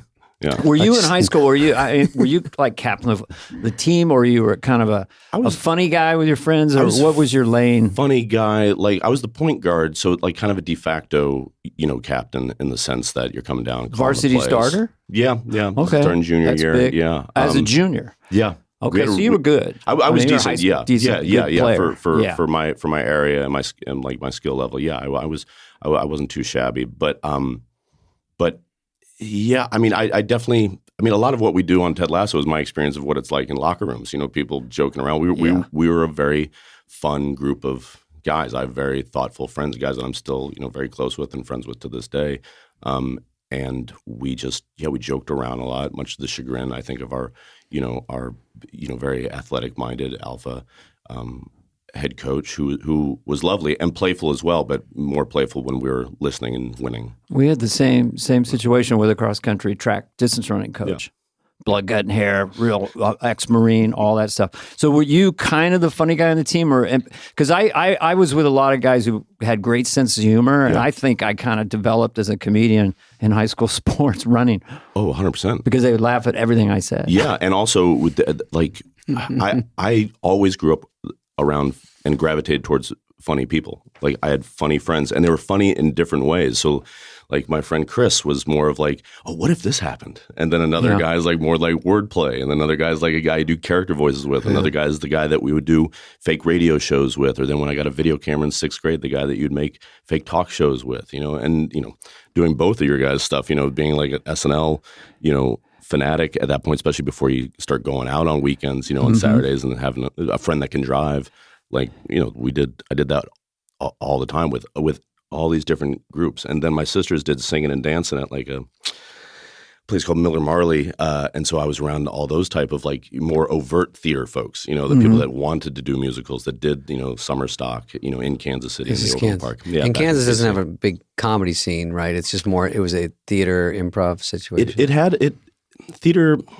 Yeah, I mean, they had stand-up clubs. I mean, I assume you all did like Stanford's and Sons and all that. Yeah, clubs in and coming City. through there. I know I saw Dennis Miller do, stand-up my right before my senior year. Me and my dad went to go see him in KC at a place called Stanford and Sons. Yeah, and brilliant. But yeah, I mean, my focus was mostly Mom taking us to go see touring companies, going to see my sisters do stuff during the summer. And then there was a place called Comedy Sports that was like sketch, or mostly, all improv, kind of like Whose Lines It Anyway, like short form games. That's hard, actually. I just love that. And it is hard. And if that's what you learn doing, where you're just constantly jumping through hoops, people setting you up to fail, like the audience, and it's all baked into it. You develop a little bit of a so thick skin. fast. Improv is so fucking hard. And stand-up is hard, but it's at least you can get a head start, and think about it.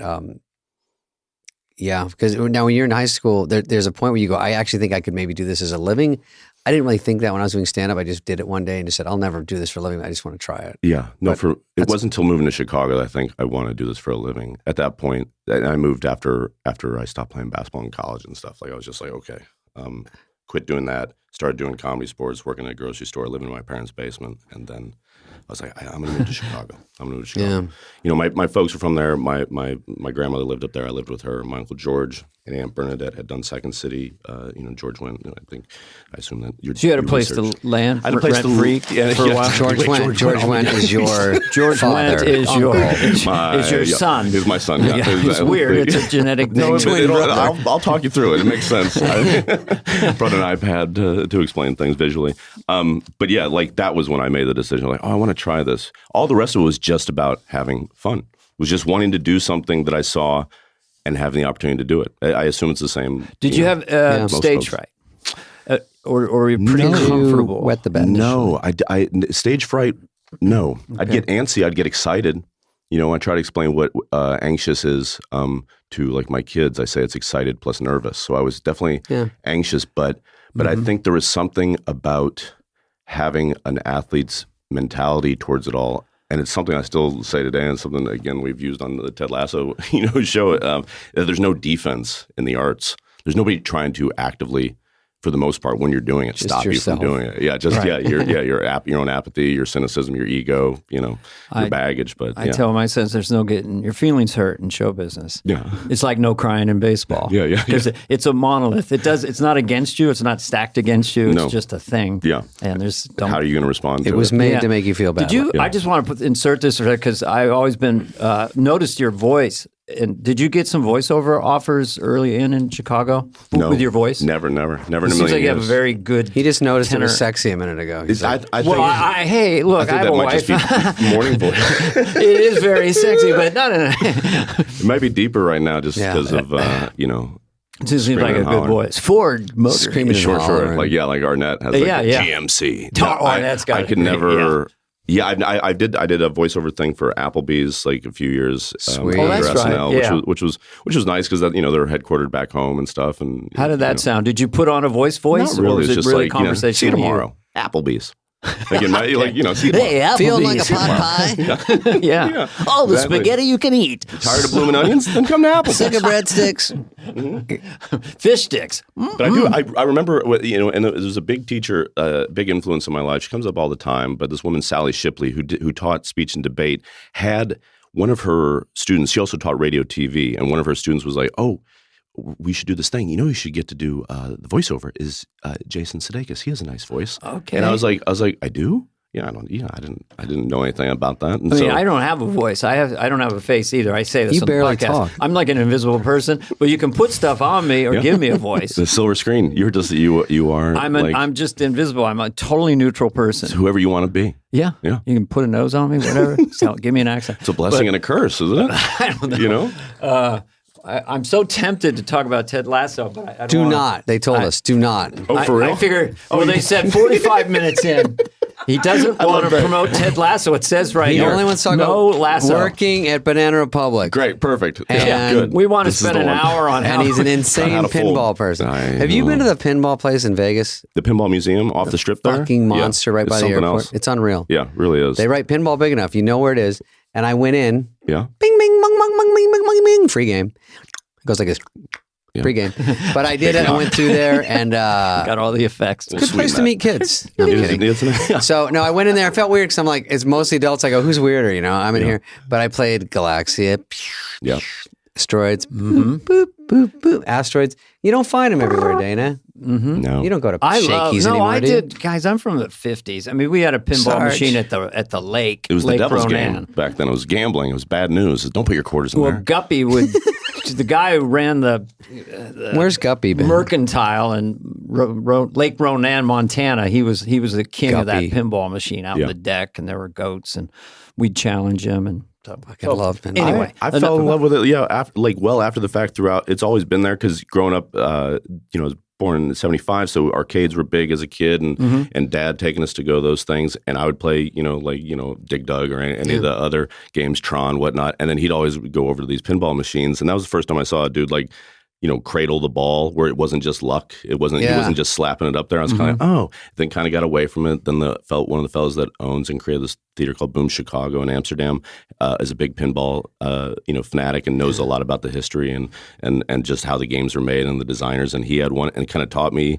and Brendan Hunt, who plays Coach Beard on Ted Lasso, taught us kind of the more nuanced versions of that. And then 10 years went by, and then I bumped into one again. And whenever especially when you're with someone and you go do films and you're spoken for it, to go out on the town can be laborious, especially as you people knew me from SNL. Yeah. So me and my friend Chip, who I work with, we would go find a place. I had found an app that was just like oh really? A pinball, where you found out where the pinball machines were. And so and it's so great because it give you a reason to go out, give you a focus on something. It's not just having a beer. We're not do something. to give you something totally and to sense. focus on. And also as people maybe started to join us, you could kind of just include them. It was always, we'd always rent a pinball machine too, wherever we were shooting a movie, just to kind of learn it and give ourselves something that's like to do. a Sandler movie. It is, Actually, right? Yeah, it feels like in that. Jerry's Deli, we've hatched a little PG-13 on Netflix here, boys. Okay. Jerry's Deli in the Valley was a big place to hang out. I think it's still there, but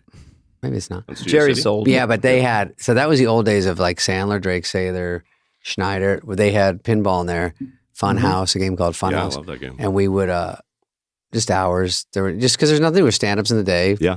Bored out for us, go bomb at night, come back in. It's practical. It's physical. It's a quarter. It's not tactile. that bad. You get $10 if you Yeah. can ride it out. And if you have a good game, it lasts 15 minutes, and then you're sort of competing against folks. Oh, you hate when It's someone's never got a long going down ball. You're now. like, Yeah. I'll come back. And then you hear that knock. That's a good one. It's very close to what it So is. you lived above a Burger King. I Yeah. heard. Yes. So when is this? This Was is it my during first. Burger Was there King's places coronation? above Burger King? It must have been in New York. It was absolutely New York. Okay. On 46th Street between 5th and 6th. It was the first place it was the only place I looked at. I moved in. They had me at the Paramount. Supposed to be 2 weeks. I ended up. Is that what he's for SNL? Yes. That's what I do too. Yeah. I go, Really? Something's wrong with my room. It's 2 feet by 3 feet. I went down to the front desk and they go, well, you got a king suite? I go, Yeah. no. This is my whole room? Yeah. I had no fucking idea what was going on. I had to sleep in the fetal position. It was so small. But literally, you couldn't stretch out? Oh, you could absolutely touch the wall either side. It's like, you know, but this was at the Paramount. This was the room, the hotel that they put you in. And they don't count on you bringing a suitcase. Because when you go in, they go, you can go in or the suitcase can go in. You both can't go in. It's honestly, there's a stand. It's on your bed. So funny. Go ahead. But I was there, I was supposed to be there 2 weeks. I ended up extending it like 6 somehow. And went to an internet cafe, looked up a place on Craigslist. My sister Kristen had already lived there for a few years, so I had her come to the, look at the place, and I could see the 30 Rock out the back, out the blinds, because that was why I was here. I figured I was going to get let go within at least whatever the Writers Guild minimum. It's burned into all of us. I know. We all sound like fire me. Just why would they hire you as a writer? Did they see you perform, but then also liked your writing and said, let's just try them that way? That's the impression I get. Yeah. I never asked. I mean, but that was the impression I got. I mean, it was a little bit like I would have said, I was kidding about, Sandler wanting you around the game. You always hear that Lorne, he just wants funny people around. So even though I auditioned for it, and I auditioned the year after Tracy had left, and it was the year Keenan got hired, a fellow named Finesse Mitchell, and I had a decent audition. I had one piece in there where I play a senator who offends black people, and then when he goes to apologize to them, he then offends Jewish people, and then he offends. Then when he's 2003, exactly. Yeah, it was based on Rick Santorum, he compared homosexuality to bestiality, and then in his apology, just doubled down on it. It was like, what is going on? And so I did that, but it was nonpartisan, and so they liked the writing of that because it was taken. I like there was thought behind it. Yeah, exactly. Steve Higgins was more vocal about why I got hired. Maybe you could give it to someone else. Steve Higgins was the champion for you. Him and Tina, who I knew, her and her husband from my Second City days. And so then it was just a matter of going out there. I go into that building, walk upstairs. I was like, Chris, how is this? She goes, it's nice. It's clean. I go, and I don't have a good sense of smell. If any sense of smell. Yeah. So I was like, does it smell like burgers? And she goes, you can kind of smell the fries, but it's gone by this floor. Because it was I think 3 or 4 floors walk up. And the reason why I was on top of a Burger King is because a fellow named Lou, our landlord, was a, franchise guy, and he built these things right on top of it. And so, I still thought we were talking about SNL, but so SNL smells a little like tater Burger King and tots. SNL I always go to Burger King. It's the key. Will you, if I pick you up, just come down. What was your? We always ask cast members. Lorne Michaels is this enigmatic. Of course, we've been doing Lorne. If you haven't noticed, mine's a little soft. Dana's is please. Everybody does it, but. Your relationship with him, how did it evolve? Were you standoffish at first? No, he was always really nice to me. I think he wanted me to get out of my own way while on his watch, a little bit. I would say that, the part of him that hires people because he sees something in them, or someone that he sees something in says that, you should go after this person's got something. I think he's seen all of us or our archetypes a dozen times over at this point. Yeah. So he kind of is like, okay, I'm going to give you Billy Murray advice. Right. They attach you to someone. I mean, I don't know. I've never asked him, but that's what it felt like a little bit, because he was auditioning, who to, but he was always supportive. He was always someone that I felt I could go up and speak to. I remember that after that first audition, talking to Horatio and Maya Rudolph. Horatio, I knew from Second City. Maya, who I just met, but it was lovely. I went down to go downstairs and go, they're not going to laugh. No one's going to do anything. Don't worry about it. And I went down and did it. And after I got done with my studio audition, the first one, Lorne came over and shook my hand. And I did not know what to make of it. Would not know. Wow. I still, where it doesn't, I still don't know what to make of it. He came over and shook your hand. He stood up, walked over. Now, I walked forward, and I was told that no one's going to laugh. People did laugh a little bit. It was only 5 people. Sure. And then he's not going to say anything. And then he got up and did the opposite of that. I was like, and I didn't go upstairs and try to make sense of it. I probably haven't really spoken much about it because it didn't, I was like, now I don't know if I then walk out, go back to my dressing room, which was, Daryl Hammond's dressing room, I believe at the time. And he may have just walked out behind me and gone to the John. You know what I mean? So I don't know. Can you give me a piggyback ride? Exactly, but it is interesting how he will cast it sort of almost like a sitcom in a way. You'll be Bill Murray and Yeah, Bill Hader will like be a sort of a Phil young Aykroyd or Phil. something. Were you like a Andy. Phil type or no? No, I don't know if I was. I feel like he wanted me to be. The thing that really helped, like sort of pushed me over the edge, because I wrote for those first 2 seasons was like I wrote when you came back to host once, and I was on the cast when you came back to host once. Mm-hmm. But that in those first 2 years, there was a sketch that we did when Tom Brady hosted, and I basically like did like this, like the same dancing that I do in that What Up With That sketch. The exact Well, we wanted same to thing. talk about that. But I did that That's so dancing fun. Yeah. because Beck was performing that week, and he had a guy that was doing the dancing, like kind of like off to the side, and so I just made the choice to do this, and then it made a bunch of people laugh. And I remember Tina telling me that during dress rehearsal, when that sketch was going on, he kind of looked at the screen and goes, Dan Aykroyd. Oh, and then we had the show Saturday. The sketch made it on, as did the other sketch that me and my buddy Joe Kelly wrote for our man Tom Brady. And then 2 weeks went by, and during that break, they moved me into the cast. So it was kind of like.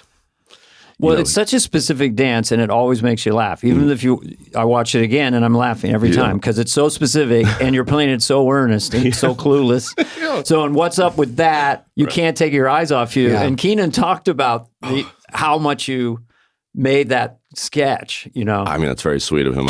I would argue because you didn't have a line. You're just what he called. It's like a bicycle thing, and then you would do the side hip Running thing. Man is hard to do, and you look so stupid. Yeah. And your wig, and also I think in the Ted Lasso clip where they say it looks like you're in the middle of all the guys, and 100%. That's like the first show. Yeah. So it's a hilarious, It's very dance. specific. What's up with that is just funny anyway. It's just funny, and it was such a joy. I mean, what were when people ask me my favorite sketches from there, that one is always top 3, and not necessarily because of the effort I put into it or the way people respond to it, which is always lovely, but just it was the one that we did, my generation, where when they'd start to build the set, people would start to get hyped. Then it found that spot after update, so they'd tear away the update thing, then they'd start putting up that, and the people in the crowd. And we were all in that's it. great. Everyone was in it. Everyone was in some weird, it's a costume. gigantic It's the cast. best. And you'd always have like Robert De Niro there, or somebody like some weird cameo. Bill dressed as Lindsey Buckingham. We knew exactly where it was going to go. We're just slotting in all these things, and it was great to get a cameo. It's great when people, even cast, want to be in it, or a host comes in and says, "I want to be in that." Yeah. That's the best. And so for people who don't know, what's up with that was Keenan was a game show, or a talk show host. Whatever and then it was. he never got to asking anyone any questions. It was these long musical interludes. And long intro. You have background singers, I think. Yeah. And then you dancing. And also athletically, did you get out? I mean, you did it for a long period of time. It was more of a magic trick. I would do it for a little bit of time, and then I'd jump in to frame. Like that was the thing the thing I always look at is I've been doing that dancing since I was like on basketball teams, like from the early 90s. That's just watching MTV Raps with Fab Five Freddy and Kid and Play and House Party and all those movies. And yet it was the same thing. I made my 15-year-old friends laugh. The things that I like delighted in were like me learning the edge of frame and how to make it look like I'm dropping in off of something, or taking a long exit like roundabout thing, doing like a Sherman Hemsley walk off, and just trying to tickle like Keenan, trying to make him laugh, and just milk up as much screen time as possible just to make like Kenny Among in the booth laugh. Or, you were doing it different on air. You were to surprise them. Yeah. You try to switch up little things here and there. Yeah, we had a good spry group of people, my generation, that at some point realized that if we make the boss laugh by making each other laugh, he'll love it. In a sketch that's funny with the sound off, like there's no real joke. Once the melee starts and the party and the dancing and all the stuff, the audience can really just laugh. Oh, it's great. Because they're not listening for any, which is another one I wanted to bring up that you did with Keenan was the Scared Straight. Yeah. And he gave you kudos too as his partner in crime, going, hey, come on. I mean, that thing is really, classic. Again, so fun because we'd always get the host would have something fun to do, but then Bill and Andy were in there, and Bobby Moynihan is who I picture for the third, and Keenan, when you get Bill and Andy cooking and laughing, and then Bobby too. Bobby's so funny. And then Keenan would come in there just hollering at whoever. I'm trying to think. I mean, I like hollering. And were you writing on the show with 4 other people at that time? Did you come up with this with Keenan or no? alone, That was probably him. I'm guessing Brian Tucker, maybe somebody else. Rob Klein potentially, but no, I a lot of times I was just, like those two instances were I was merely a muse. And who did you connect with as a writer? Did you have someone who you wrote with more regularly, or would come to you with stuff? Yeah, well, I mean, those first 2 years, I really felt imposter syndrome of like as a writer only because I had only recently discovered like what I liked writing for myself. Mm-hmm. But again, that virtue of having funny friends, it was like one of those things. And there are two sort of commandments, if you will, or like a piece of advice that Tina gave. One was like, don't write anything that you feel like you can do yourself. Because it'll drive you crazy, especially if you did audition for the show and I did it once and she was 100% right. I wrote a Dr. Phil thing for Jeff Richards, like later in my first season because I just wasn't getting anything on. So I was like, well, I'll write something that I know. And Jeff and I worked on it really well, and it didn't go super great at the read through. And I remember just being unnaturally upset, like where it's just like that's. Well, you mean you knew how to play it? You're like, that's my thing. Yeah, but when you hand it over, it's like I'm okay. I was okay doing that, but people, it's like people weren't hot on Jeff at that point in that room, and he was doing it well. It just like didn't get over that hump, that Wednesday he is hump. good. It's a tough room. God, I think when they hire you as a writer, I think at Dana, it's like a little scammed. First of all, it's a little cheaper. It makes you work harder. Yeah, sure. I didn't want to be a writer. I didn't know how to be a writer. I was from Arizona. I just barely had 25 minutes of stand up. And Rob Schneider and we got the call together, and he goes, "Hey, it's great news. We're hired as a writer, performers." And I go, "No." He goes, "No, that's great. That's what Chevy Chase or someone was." I go, I don't know how to fucking write. And I don't know how to write for other people. I barely knew how to write for myself. So you get in there and they would say, write for Dana, write for Mike Myers, write for whoever. And I'm like, it's so hard. And also I barely have ideas myself. Yeah. And then you give them away and it kills you inside. Yeah, I know. And for me, what eventually happened was I started pairing up with like Fred. Fred and I hit it off. And Fred's just a lovely, fun guy. Yeah. And what I couldn't do was make up something for these guys like on a blank page at that point. But what I could do is listen to what they did, do bad impressions of it, let my brain click into that and help with rewrites. Like the rewrite table was, I still love it. I'd sit at any show's rewrite table. That's my It's fun to help someone else's sketch because your ego's out of the way and you're just like, oh, how about to get one line in, to get anything it's in. The best. It's like, and you feel like you're in the game. You're like, if I can compete, just be even with these guys or in the mix. Absolutely. Like that I'm not taking up space here, that I do belong here. I have worth being here. They haven't wasted their time. They're not money. rolling their eyes. Exactly. I told Dana this when he was there. I think when there was a sketch where he used to play receptionist. I wanted to do it. I hadn't been on much and I was sort of teetering on every summer. They'd go, I don't know if we're going to keep them, and I'm like, God damn, how can I work any harder? Maybe I'm just not good enough. And then I got on, and then David Bowie was a musical guest. So I said, ask him if he wants to be at the end, and I won't know who he is. And then he said yes. And then he wanted to call me, and then he asked if he could be my part and switch. And I said no, and it was so hard. But I go, I have nothing. It made me think what you said about you just want to get on. So even like one of your good sketches, you might just give to someone that you brought in. Yeah. Just to get on to stay. Yeah. And then worry about it later. Like, okay, I gave one away. But I don't even know if that one was any good. You just go, I want to do it. And he's like, oh, yeah, okay. And I was like, oh, my God. And I get to talk to David Bowie, and then I get to go sideways with him right away. He's like, yeah, okay, go fuck yourself. Good luck with your shit. I had that. I had a different angle on that with Robin Williams, who I adored and was a really good friend. But he really wanted to do Church Chat. And this is in the early days. Right. This was my golden ticket, and I was very careful. And I thought if Robin got so excited, it would be like, oh, look, no tits, that kind of stuff. Exactly, I was just afraid of it. And he even called me Saturday morning at like 10 a.m. To be in it? To play, be in it, to be a guest. I would really like to play, And it was heartbreaking, but, we got past that. It wasn't, but it was, in those days, if your thing was very precious. I wanted to keep it quasi-real in a sense. Yeah. So, but, happens. Not like quote unquote sell out, like by giving it over to the show. I mean, again, I'm using this, metaphorically. It's not selling out. Well, that was a survival. lucky thing because the cast, I had Phil and Jan and people in it. And it was a lucky thing. I didn't know home base. and then have the cast come and go and the host. So Lorne loved it. Yeah. Because I didn't have to score. Did you come in with characters? Not really. No, I did like, no, not Did really. you write them down? Was that Yeah, a thing? I did like they 3 still do characters and like 7 impressions that first audition. And it was mostly that senator sketch that I mentioned. And from what I heard, like when you get to that point, like, how the heck did I get here? You know, like in 3 years, once you sort of know you're there. How did that make it? Whatever you did, you mean? Yeah, exactly. Or it was as much like the banter in between, like dealing with like whether the piece played well or didn't. You know, I was dubbed, you know, being funny, so they just wanted me at the table because it did feel weird getting, you know, being like actor. I mean, I called my manager over at Brillstein, Jeff, and I was just like, maybe I fucked up. I think I should just stay acting. No, you're in showbiz now.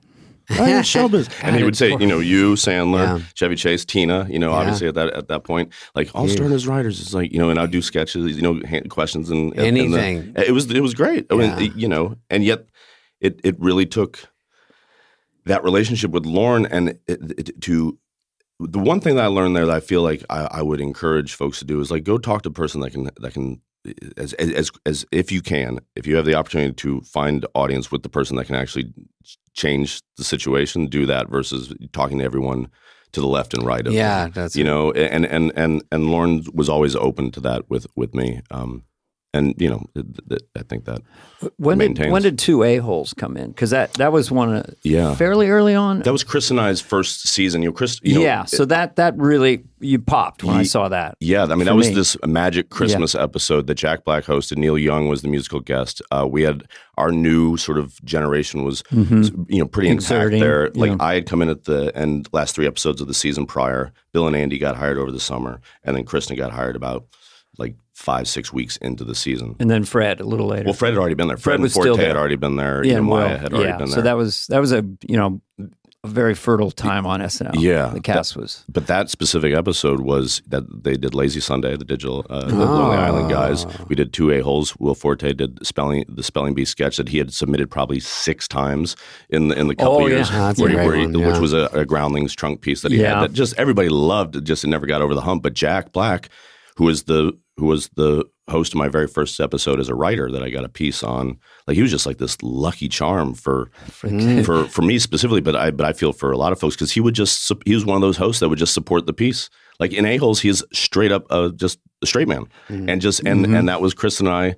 We were writing together every single week, and we were just tired and we were just chewing gum. And just started talking like that, hey babe, and you know, and just how do we make this guy's life a nightmare? How would you describe that to people who are listening? May not have seen it. It's like 2 cocky young people, self-involved. Yeah, 2 self-involved people making a business transaction as difficult as as possible for the person trying to help. Yeah, and you had a rhythm of babe. There was a thing. It was kind of like it was like chewing the gum. Yeah, hey babe, what are you doing? What do you want to do?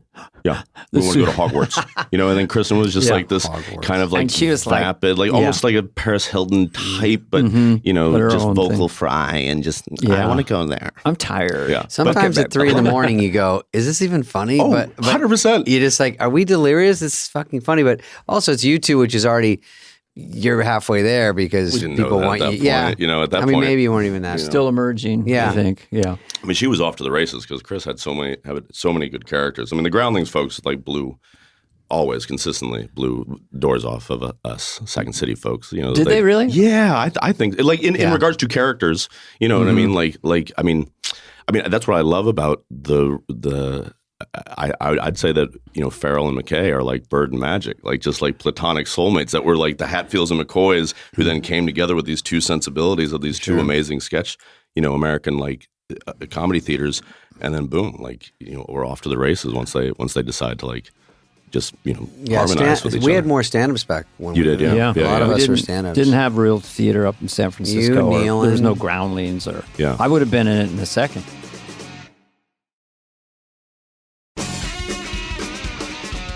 I wonder what it's like to be in the Groundlings today. Right. You know, because it's obviously such a feeder system. And and now the Hall of Fame with Lovitz and Phil and going, of course, you know, must be very nerve-wracking because if you get in that and you're in the main company, people, you have a chance. You know, I would assume so, but I think it's like, especially being out here, because that was one thing about Second City in Chicago is that you weren't. It was just about trying to do that well, like navigate like that. You wanted to be a good improviser, you wanted to be a good writer, you wanted to be a good actor, but you know, you wanted people to, you know, do a good job for the piece, but you weren't thinking beyond like the building you were in a lot of places, you know, because I think it's in Chicago, even though it has that same, you know, alumni, you know, plus 20 more years. And you're kind of famous just doing it in Second City, right? I mean, that's a pretty big deal already. Yeah, and you're getting paid for it, which I don't know. I don't think Groundlings gets paid. I don't know if things have changed over the past few years. But can we talk about a few more of your really cool sketches you were in? I mean, the commitment. I mean, I don't know if David saw it, but the potato chip with Will Forte and the way you both played it with such full-on sincerity and drama. And then when you started to break, I just thought, no wonder he's so good at Ted Lasso. You know, like, you know, you see the seeds of it. Like, sure. It's comedy, but I really felt bad for the way you played it. That first you were super defiant. You didn't need the potato chip. It's a complete theater of the absurd. Oh, absolutely. With such commitment. And Will Forte is a freak that way. He's on and then the way you decided to give it up, and then the way you saw it. I mean, you must have known that was, because that's such a weird sketch that people who like it must really mention it to you, right? 100%. That's one of those sketches I'd be curious to know from both of you. What's the one that people can come up to you and you know, like, oh, we would have been friends as kids.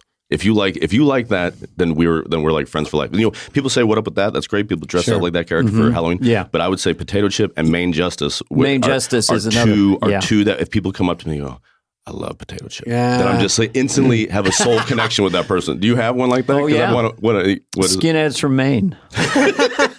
Which I did. I love we both have a Maine sketch. I did it on the variety show with Colbert. Yeah. It was just a flight of fancy of a Petridge Farm kind of voice being a skinhead. Yeah. You know, the weather's the only thing that the Jews don't control. You know, it was that level of him. That's funny. And what are you whittling there, Clem? He goes, I hate stick for beating Spaniards. And so it was Skinheads from Maine. Yeah. So people at an airport come up, hey man, our friends and I always mention that. Yeah. Because we're skinheads. Exactly. Yeah. Thanks for making us full. palatable. Thanks for repping us. What about you, David? It would be Bye-Bye.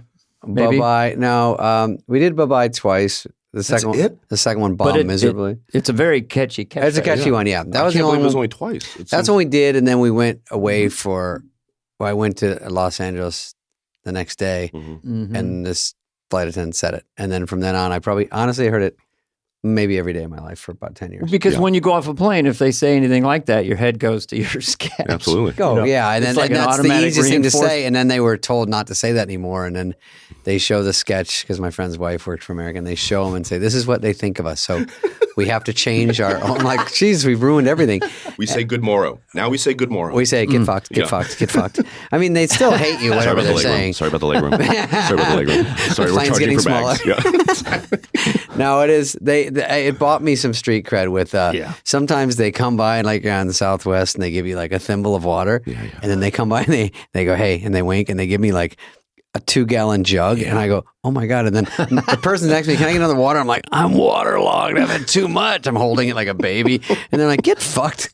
Get fucked. I have too much That's water. mean. Get fucked. I know. They get mad at me. Now, what about this Main Justice guy? That's another really. Yeah. I mean, it's the same character, you know, really. I noticed, which is, but it's such a fun. How do you describe that sort of character? I mean, he's like got a little goatee. He's like Colonel Sanders or something. Yeah. Like what's funny, and this is one of those things that I love, like one of the lessons, like showbiz lessons that it can almost extend into life lessons at SNL is the potato chip sketch was done when I was going through a divorce. I was like, you know, like not sleeping well, like being pulled every which way. John Solomon and Will Forte, who were writing buddies, went to UCLA together, etc., and you know, created all this stuff since Last Man on Earth and MacGruber and whatnot.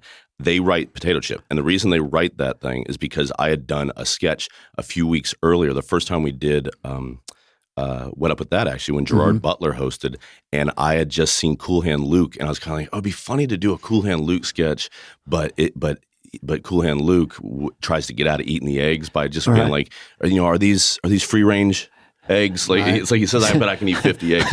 And then I wrote myself as like the George Kennedy part. So I'm doing all that. Oh, boss, here we come now. You know, doing all that, and it did well, but it didn't get picked. So you And that's the beauty of like Wednesdays is like that's when you write one for them, one for you, and you do something, and then your friends, you know, like hear things, or your coworkers hear things. Oh, Jason can do this voice, and so then they write Potato Chip and write me in that voice. Yeah, and so it comes from that, and so they're just right from this really crazy, silly place, which is literally just me doing a bad George Kennedy from Cool Hand Luke. But a loud, bombastic, cocky, high energy is fun to do in that studio. Yeah, and just picturing an outfit, you know, whatever. Yeah. You know, again, one of those great things that I think Kristen is such a perfect example that the Groundlings folks had. Like they could see these characters that could just be transferred on the television. Oh, you yeah. know, with like wigs and just like the slight, like just a couple, you know, props and wardrobe, and boom, they're, you know, off they went.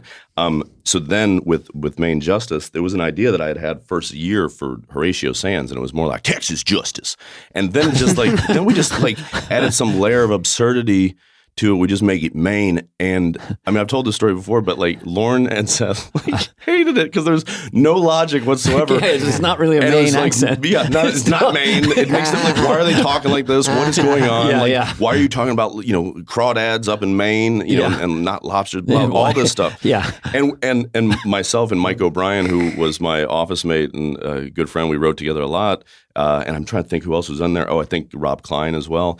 Who was a Harvard kid, you know, like, so like, you know, super clever and silly. We were just like, what are you talking about? What was the logic behind Toons is the driving cat? Yeah. You made us this way. It's your fault. Yeah. So like, I blame you, Dad. And so that's why like 2/3 of that sketch, we just go through the list. Like we're like Bobby Moyan's character. It's like, what the hell is going on? So and then I just go through just exposition like, oh, maybe this happened after Hurricane Katrina. Maybe there's a time hole war, you know, like whatever. It's just this weird. It's just to satisfy the story boss. of where does this guy? And then we just push on through. But yeah, that's one of those ones that you just, you know, I think it was probably from the one, the Cool Hand Luke, but then also being a fan of Harry Connick Jr. Like when New Orleans folks would, you know, get real comfy and just start talking. Real cool. Yeah. Yeah. Did you, when you were just Cool Hand Luke, what were the things that blew your mind as a kid, like with movies or TV and stuff? Yeah. They inspired you. Was Cool Hand Luke one of them? No, I mean, the first one that comes to mind is Beverly Hills Cop. Seeing Beverly Hills Cop in the theater. Yeah, all of it. Yeah. Dun, dun, dun, you guys have to pay for the rights for that? If we use then we just paid out on it. We could do 6 notes. Exactly, you could do 6 notes, and then we're like, fucked. You do it for the repeat. Marcy, get Tina. Yep. Jason.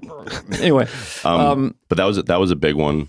I mean, SNL was huge. It was like, you know, that was certainly. When were you in high school? When was SNL? What 94 was like 90 to 94. That was a weird I know, yeah. But I would say up until sophomore year, until my friend Matt Bale got his driver's license. Somehow you got a car, and then you're out. And then you're out every Saturday night. I mean, what were you doing late Saturday night? Not we were on 11:30. Like bowling. I probably didn't do too much. I don't know. What's in KC? We were on 10:30 in Kansas City. You guys were. Oh, we were on 10:30. Yeah, super early. Yeah. You know. Damn. God, Arizona, it's like on 9:30. Do you want me to do any of my sketches you may have missed? I mean, boy. No, I got to ask him about Let's go back. Where's it on Peacock movies? Everything's on Peacock. Yeah. Do they have to name the network? It's a swear. Peacock. You can't really put on an art piece on the Peacock. We're the Millers, Horrible Bosses. Stop me if you're in any of these. Horrible Bosses. Yeah, we were told by who were you told by this? You're up to, you can do whatever you like. About the age group of, you know, when you're a certain age. I know. We just do this. I love looking at the ones like Dick Fuel, Crime Scene. Well, I thought that guy was fucking awesome. I did too. I thought that was so fun. That character. Dick Fuel, it's just me doing like a bad Stallone, but also Vin like Diesel. with Vin Diesel. I'm doing Vin Diesel. But so you've got a really good bald cap on, really good. like a super short crew cut. Yeah. You coming in? What was his? He's supposed to take a hit from Jeremy Renner. He's supposed to he flinches. Yeah, he's just a stunt guy, and he just flinches every time. Yeah, and he fights back. It's so silly. It's so like. But yeah, I did that for the MTV Movie Awards when I hosted. That's it was fine. me. You can look at this if you want. It's just okay. So Crime Scene is one of my favorites. We did that with Charlie Day. Yes. Okay, so now that was another great one. But that's written by Joe Kelly, who's one of the co-creators, one of my dear friends, who co-created Ted Lasso. Mm-hmm. That was a scene that he wrote for a sketch show after he didn't get asked back. He had a killer year at SNL, didn't come back, went on to go do great work at How I Met Your Mother, a handful of other sitcoms. He co-created Detroiters, etc. That was a scene that I saw him do in the sketch show. It was all about cops and magicians, right? So he does this thing, and I'm like, this is a humdinger. Like I just love the writing of it. It's so clever, and so like it reminded me of like. In that space of like the audition sketch from like Mr. Show or, the Dead Parrot sketch, Monty Python, like one of those, like where it's just like the writing is just super clever. And those are two of the all-time great sketches. Right, and just very quickly, it was like he's kind of doing sort of a quasi-Columbo investigating a murder. Yep. And then he doesn't relate to anything you mentioned. No, not baseball. He doesn't know what baseball is. He doesn't know what World War II is. He doesn't know. Excuse me. Yeah. I never watch television. Exactly. Yeah. And so, he's just like this cop who's just kind of a TV snob. Very Monty Python. 100%. Yeah. And so then when Charlie hosted, I asked Joe if we could, if we could do it. He's like, absolutely. Charlie and I were doing it. I was going to play the part Charlie was playing. And then Charlie was like, what if we switched? I was like, yeah, let's do that. Because Charlie and I had done Horrible Bosses 1 and 2. I'd been on It's Always Sunny. I think he's as smart and lovely and funny as they come. He's funny. And so I was just like, and trust his instinct and his gut like crazy. And I was just like, yeah, let's do that. And that sketch, I love to pieces. And it's just one of those things that similar to like doing the George C. Scott George Kennedy voice is like, just because you do it like there and it dies, like doesn't mean it's dead. Like just because it dies doesn't mean it's dead. Like it can come back around and find some other place or inspire some other thing that then finds the right host and the right timing. Right home. Yeah. Same thing with Cowbell until 100%. Walken came in. Yeah. Because then they do it a few times. They did it and it just never landed. Someone said they did it as the host. Who was we talking to? They said they did it and they said it didn't work. It didn't work. And then they got a fever. You just need crazy Walken. I mean, you can't. It's one of the greatest rhythms for thing. And then Will, who can lower his IQ, which we said in like 5 seconds. So Cowbell, he does this thing with his eyes where he's really stupid and he's so committed. So funny. So the two together, it's a magic sketch. But this one I watched, and God damn, that was funny. Yeah, that's Joe Kelly and Charlie Day, and me just trying to get in where I fit in. Damn. Dan, I want to ask about Horrible Bosses because we should because people on our staff were mentioning. I saw it. I love Horrible Bosses. I saw Horrible Bosses too, and also the Millers. That one was another smash. And you have Aniston in both of them. Yeah, she's in all three. I mean, what is she like? I've seen all these movies. Wait, she's in them? Yeah, exactly. I don't remember one thing. You go to her parties and you don't even know what film she's been in? He cares about her as a person. No, you're going to get disinvited. I like thinking, did she need coaxing to be super dirty? And I think that was the Horrible Bosses one. Yeah. Or I think she did. Is she like just ready to just break it out? And she played a stripper in the Millers and then in both. Yeah, I didn't get this impression she needed to be coaxed into it at all. So she reads Horrible Bosses where she's filthy. You know that one, Dana? She's She's trained crotches. She talks dirty, and after not too far from Friends after that, right? It was pretty. Yeah, I mean, at least she was like America's Sweetheart. 2013 we did it, or no, that was like 2010. Yeah. So she, same year as Grown Ups. You remember that? Throwing a wig on, putting a wig on too. I mean, that was definitely her being, I would assume her having fun with the assumption that people make. Yeah. Yeah. I mean, it was kind of, the second one. I really liked the second one. It was like our homage. I mean, I think the world, like I said, of Charlie and of Jason Bateman and of their partners. Like, it's such a fun group to roll with and do even press together. And quick. If I could like have one thing, one do over, I would have put out that Horrible Bosses 2 movie, maybe more in the summer, because they did it. Warner Brothers, New Line released it, from what I understand, as like counter programming for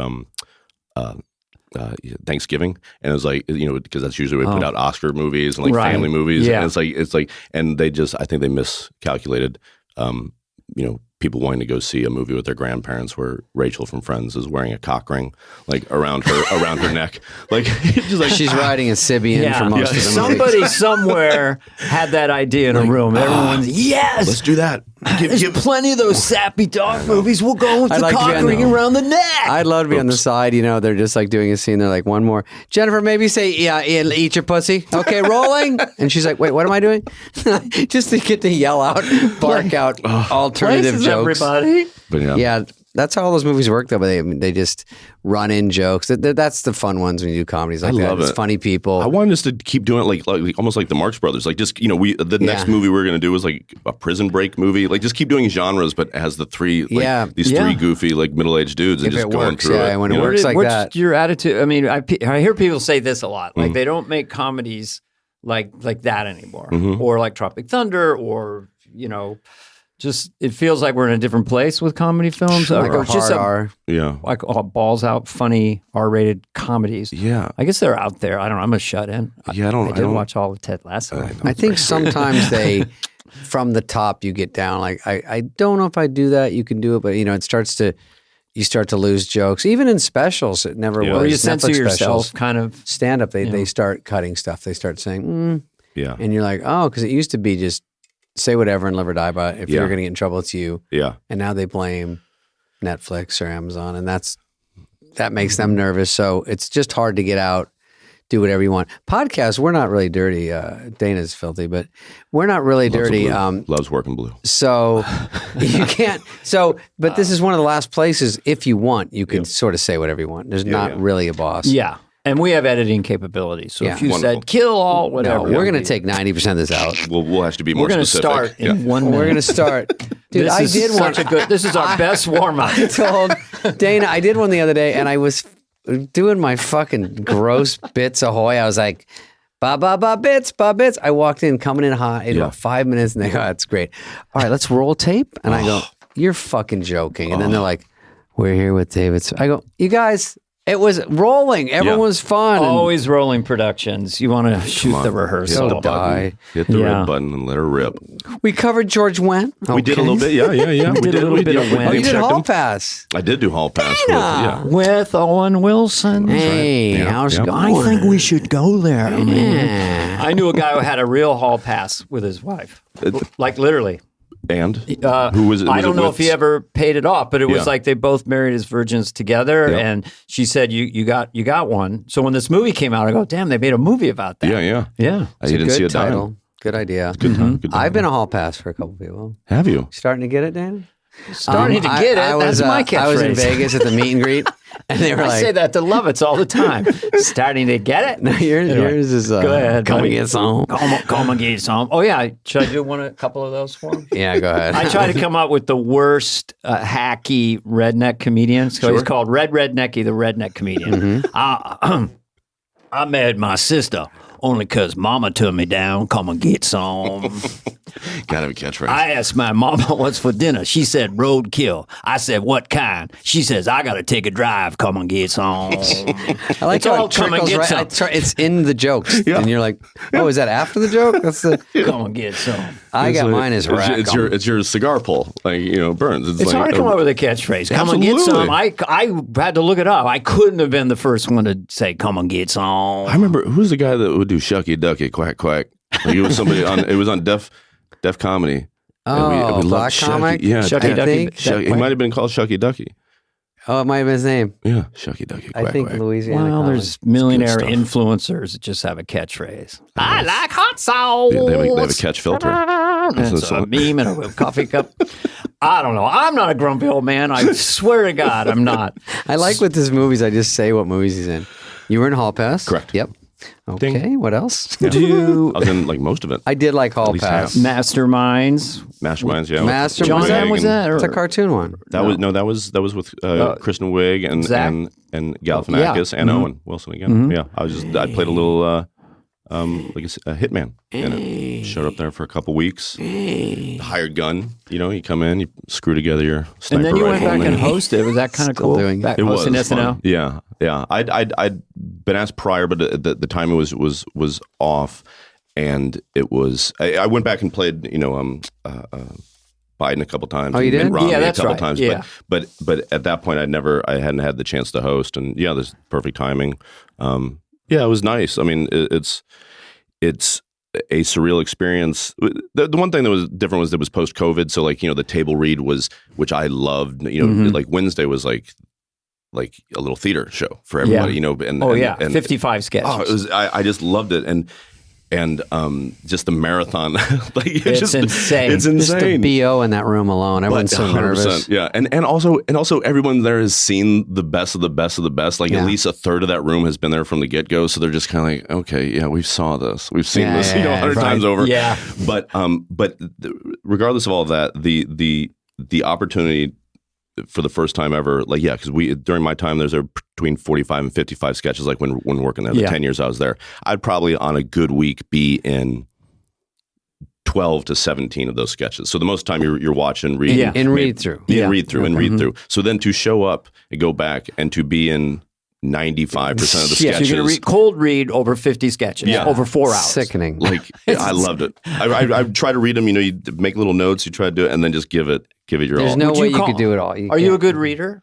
I'm a cold reader and stuff. Some people are exceptional, and then some people are good, or maybe you're okay with it. I am okay with it. Yeah. And it did make, and it's something I say to anybody that is currently working at SNL or ever did, like, or will, like, if you get really good at doing SNL, you then need to then leave, like, during the off weeks or the summers, go play with other people that don't do SNL, and you'll feel like, Daniel LaRusso, like the Karate Kid, where it's like, I didn't know I learned how to do this. You're faster. Because you're in this all-star team and you lose perspective. And as long as you don't take that bunker mentality into your relationships. Seems like you have I'm dovetailing to Ted Lasso. You seem to have a lot of wisdom around SNL. Like, what would you say to a cast member who just got hired and you had 30 seconds with them? Yeah. Like, I would say, enjoy the process of creation and destruction on a weekly basis. Just enjoy it. Like make shit, eat shit, etc. Repeat.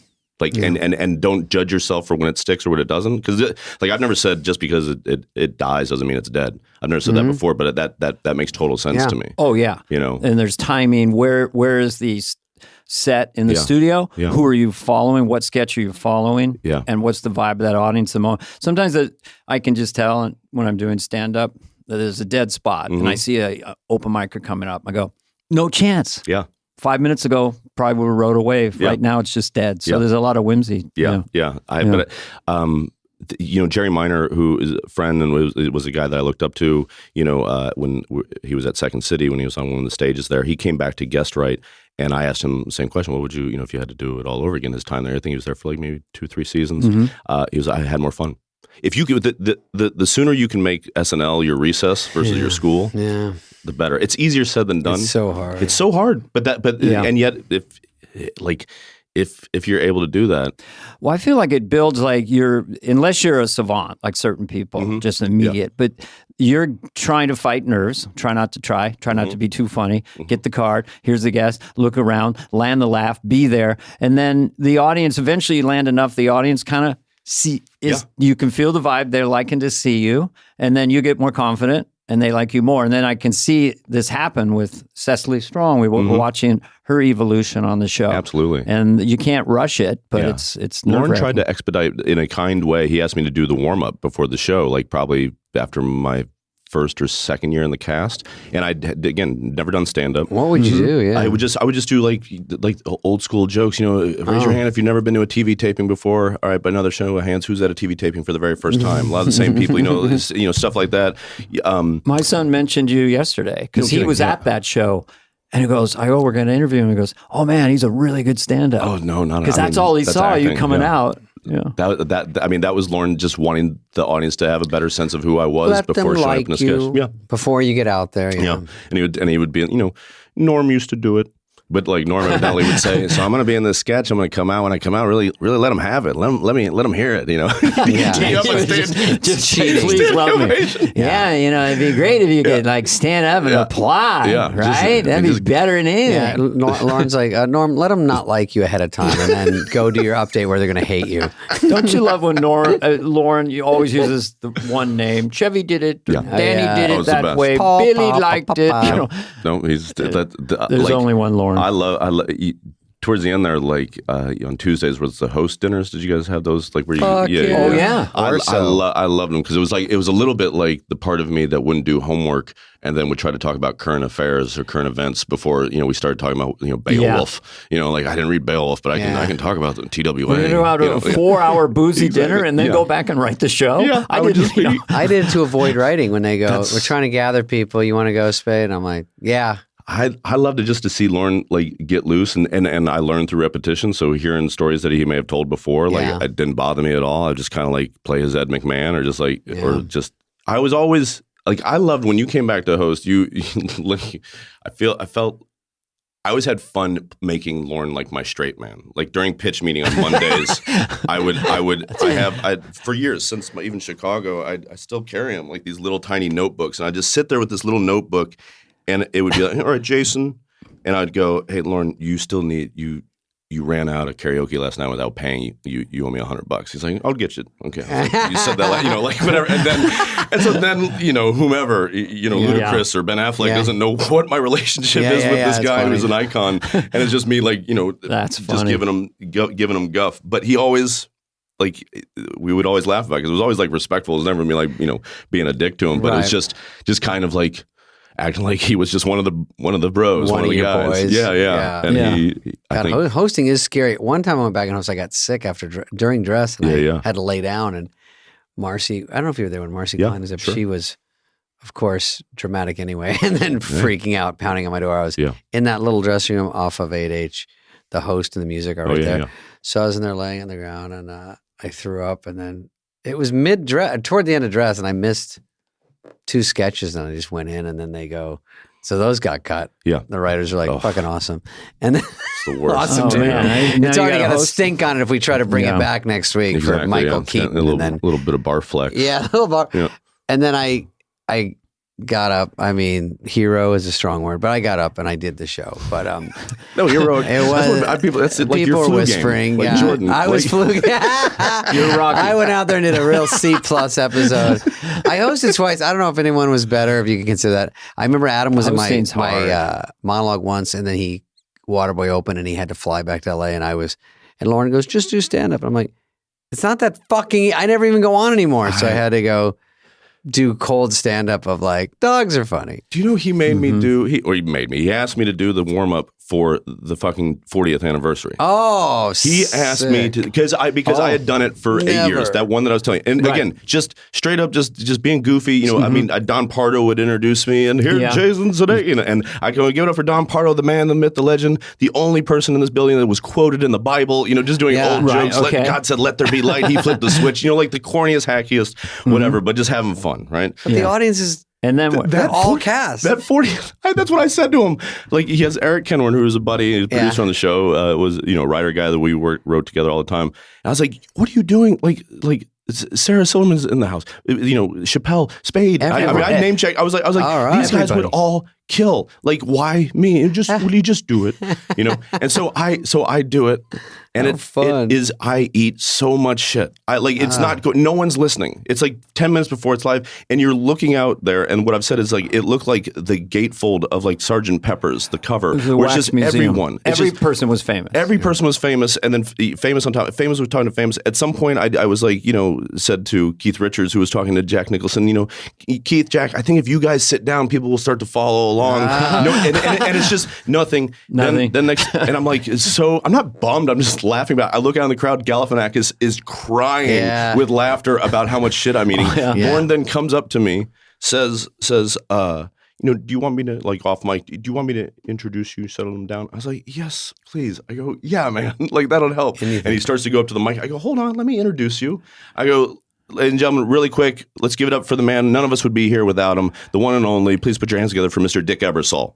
And I do, and I make that joke. And as I do that, Bill Murray walks right in front of me, looks up at me, and gives me a little thumbs up, like burning the boss. And I was like, "That's why you say yes to this gig." I'll take that. Yeah. And so then Lauren says, everybody quiets down a little bit, and then I got about 30 seconds to just say, "Hey, everybody, have fun tonight," like before they got loud again, before the real show started. But that was just mayhem. I didn't have a dressing room. I think I was just hanging out in the hallway or something. Yeah, my mouth gets dry just thinking about it right now. Stargazing, here we turn into is like somebody. I got to meet Eddie Murphy that night. I got it was like to do. Chappelle asked me, "Where can I smoke a cigarette?" Yeah. I wasn't sure. Go to the stairwell. Anywhere I don't think want. you can. I said, what about a vape? He goes, I don't like them. Yeah. Well, all right. I know. But it was wild. Bradley Cooper, can I get a picture with you? Yeah. You know, Oh, sure. It's something else. For one night. I know. All right, let's talk about Ted Lasso. Yeah, Ted Lasso.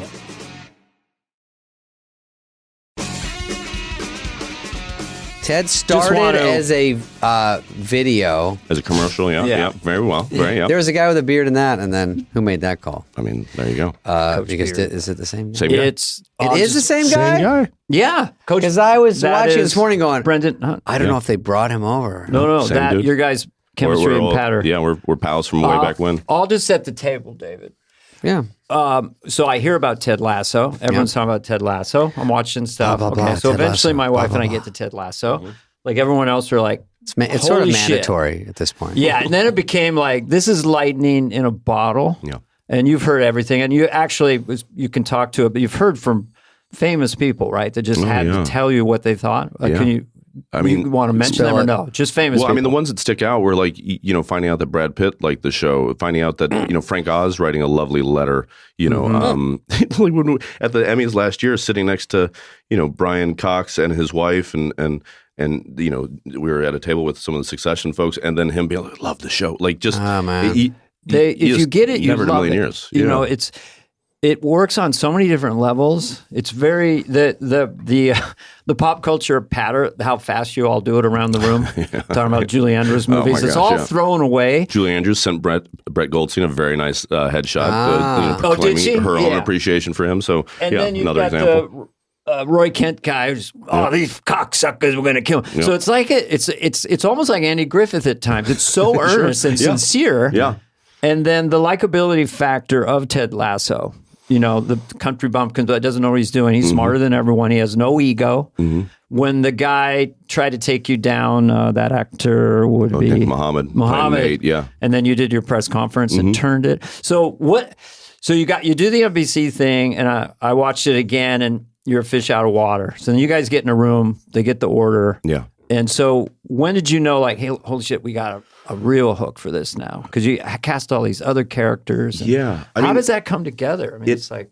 It starts and stops. Because we did the first commercial in 2013, the second one in 2014 we got to do because the one in 2013 was well received. So it's sort of well received just by your friends. They hear it. Yeah, but we also The hear about it network from hears the it. football. No, because it was made to bridge the gap between American football fans and soccer fans. And Brendan, who plays Coach Beard, and Joe Kelly, who was one of the creators of the commercial, and we're all friends. And we're kind of like Goldilocks. I know nothing. Joe knows a little bit about both, and Brendan knows a lot about both, but mostly, and more importantly, soccer. Yeah. And so we try to do that with the first commercial, and it hits like this weird Venn diagram of football fans like it, soccer fans like it, comedy folks like it, and the advertising, like the business people like it. And so we get to do a second one. They don't want to give us the same budget, meaning they don't want to fly us out to the UK. That's okay. All right, we'll make the commercial about how Ted got hired and fired in 3 days and fell in love with soccer, fell in love with the UK. And so that's where like all the enthusiasm and like not the egolessness, to a lot of degrees, came out. So then in 2015, Joe and Brendan and I meet in Brooklyn. My partner at the time was like, what do you guys all really enjoyed doing that? You should do something. I was like, yeah, but what? So we sit out for a week. And we're like, is it another commercial? Is it a movie? Is it this? And we sort of modeled it after the British Office, 6 episodes, 1 season, 6 episodes, second season, and then like an hour and a half special for the third season. And we just all these story ideas and characters just dumped out of us in. If that was a week, we worked on 3 projects that week. Wow. I'd say 4 out of those 7 days, like we're just dedicated, and we just filled up these pages. Then it goes away for a couple years. We have Olivia and I have kids. Joe, A couple years. Yeah, we didn't do anything with it because kids. Joe and 3 other buddies created a show called Detroiters with Tim Robinson and Sam Richardson and our buddies at Cannon, and that was on Comedy Central. So that was taking all of Joe's focus. I was doing like little things with like Forte and movies here and there, and then Bill Lawrence approaches me about doing a project. We talk about that. That doesn't quite, we don't end up doing that. But he's like, if you have any ideas, and I have like this stack of like 50 pages, like a first draft, rough draft of a pilot, but then all these different breakdowns of episodes and ideas and whatnot. And we want to take a look at this. I sent it to him. She gave it to Bill. Yeah, gave it to Bill. Bill, and so to answer your question, it's when someone that knows that much about television looks at it and goes, "Oh, there's something here." Oh yeah, you guys could do. You guys could do You're this. Probably 90% there with that to a certain degree. Yeah, I mean, a lot of it, but not that Bill's influence wasn't immense and super duper helpful, and really was the gas that got this sort of this old jalopy. Showrunners are cooking. big in this town. Huge. Like they almost are more important than the idea or the stars. Yeah. No, it's and he provided all that. So he really got us moving. And I look back through the text recently, kind of remind myself of like our own origin story. And it really took, a good calendar year for just, the business. He had other things going on. We had other things going on, and navigating the deals with, and I mean, you're talking about NBC owned the rights. Warner Brothers is where Bill's deal was, a show for Apple. And that was once Apple came on, because we pitched it to everyone, but Apple was the only one to say, we'll take it. We'll take a shot at it. And then, then all the deal making after that. Takes a while. So other places, you went in with a pitch and they said, no, thank you. Yeah, Netflix passed, Amazon passed. I mean, it makes I get it, because until you see it, no one believes until you see it. But you did have proof of concept. All you need is one. But the commercials are pretty broad, and I understood that. Right? And yet, they go, that can't sustain. And yet we did do our darndest to pitch the tone of what it was, and yet nobody was buying, and I don't begrudge anybody really. No, it's just Tim Cook. Yeah, but nailed it. Timmy Cook. Wait, how did you write the British characters though? Like this. The woman who plays Rebecca is so good. I mean, all the British people are so good. How did you put yourself in how they would react to the Americans? Because they're so well written too. A little bit was good fortune of Brennan, Joe, and I all getting to work in Europe. Even though we did theater, for varying degrees, like Brennan for like off and on for 5 years, Joe off and on for like 2-3 years, me off and on for a year. Like we're just writing archetypes, and just of like the American, whatever spirit. And the assumptions being made, and we'd made jokes about all those stereotypes and assumptions while at Boom Chicago, taking the piss out of ourselves. So we kind of had that to a certain degree, and I mean Brits are like in a fun way. One other thing that we learned, that I feel like I learned when doing stuff at Boom Chicago, was how we're more similar than we like to think, regardless of flag or age or race, gender, all those things, those complicated, amazing things that make the human jambalaya. Like at the end of the day, we like salt, we like sweet, we like we like Americans. kissing, But I mean, even across everywhere. So if there's an archetype of someone that is too positive, I think any of us will assume like, oh, they're a nightmare, or something bad's going to happen, and he just sort of played against those things. 75 years or however many years of sitcoms, have us thinking that these things are supposed to go this way, these things are supposed to go that way, and we just try to like twist them or just turn them just a little tiny bit. Like nothing that we thought was. So you don't see everything coming. Some people are smart. They think they see everything coming, and then you go, oh, it's a little not what you think. Yeah, exactly. Yeah. And I remember feeling that way when watching the documentary about Mr. Rogers, being like, oh boy, here comes the dark turn at minute 50, and then it doesn't. And then you're like, okay, they're going to wait until an hour and 10 minutes in, then it doesn't. And you're just like, oh, he was just a decent man, who was trying to make a difference in children's lives and also adults. Oh wow! So there's people how like subversive. That. That's cool. Right. Yeah. What do I do about that? I mean, obviously, like Ted Lasso, the first season, there's a lot of failure. Yeah. And the way, and then just the fun of watching how he navigates it. Yeah, and how he encourages other people to do it. It like for me, it always reminded me of like Highway to Heaven or Touched by an Angel, like this idea Michael Landon. like that this person would come in and sort of act this way, and people would go, what the hell's going on here? Right. And it then, was like, you're right. That's a good, just subconsciously, I didn't realize at the time, but a big thing was about his egolessness. Like if you don't, no ego. If you don't put any, if you just play it without any of that, he's not trying to get over on people. He's not trying to trick anybody, and it's still 100% consistent, regardless of people thinking that it's different than that now than it was then. I talked to someone the other day who went on some psychedelic trips with ayahuasca and or mushrooms or whatever, and it was really all about getting rid of the ego. Yeah, because once the ego goes away, then something has changed this person. Yeah. So it's interesting you mentioned That book, Ted has no ego. Yeah, that book, How to Change Your Mind by Michael Pollan, was a big influence on me. And the times that I had done, mushrooms, in my Amsterdam days. I do. Yeah. Oh, the Amsterdam episode, I saw that a couple weeks ago. Yeah. That is our high love art. letter. Oh, yeah. No, that's something you have to see. That episode you got to watch more than once. Yeah, thank you. But the whole show has so many levels to it. It can be slapstick, it can be funny and silly, and then it can be very real. It's like when you're playing darts, Ted. Yeah, sure.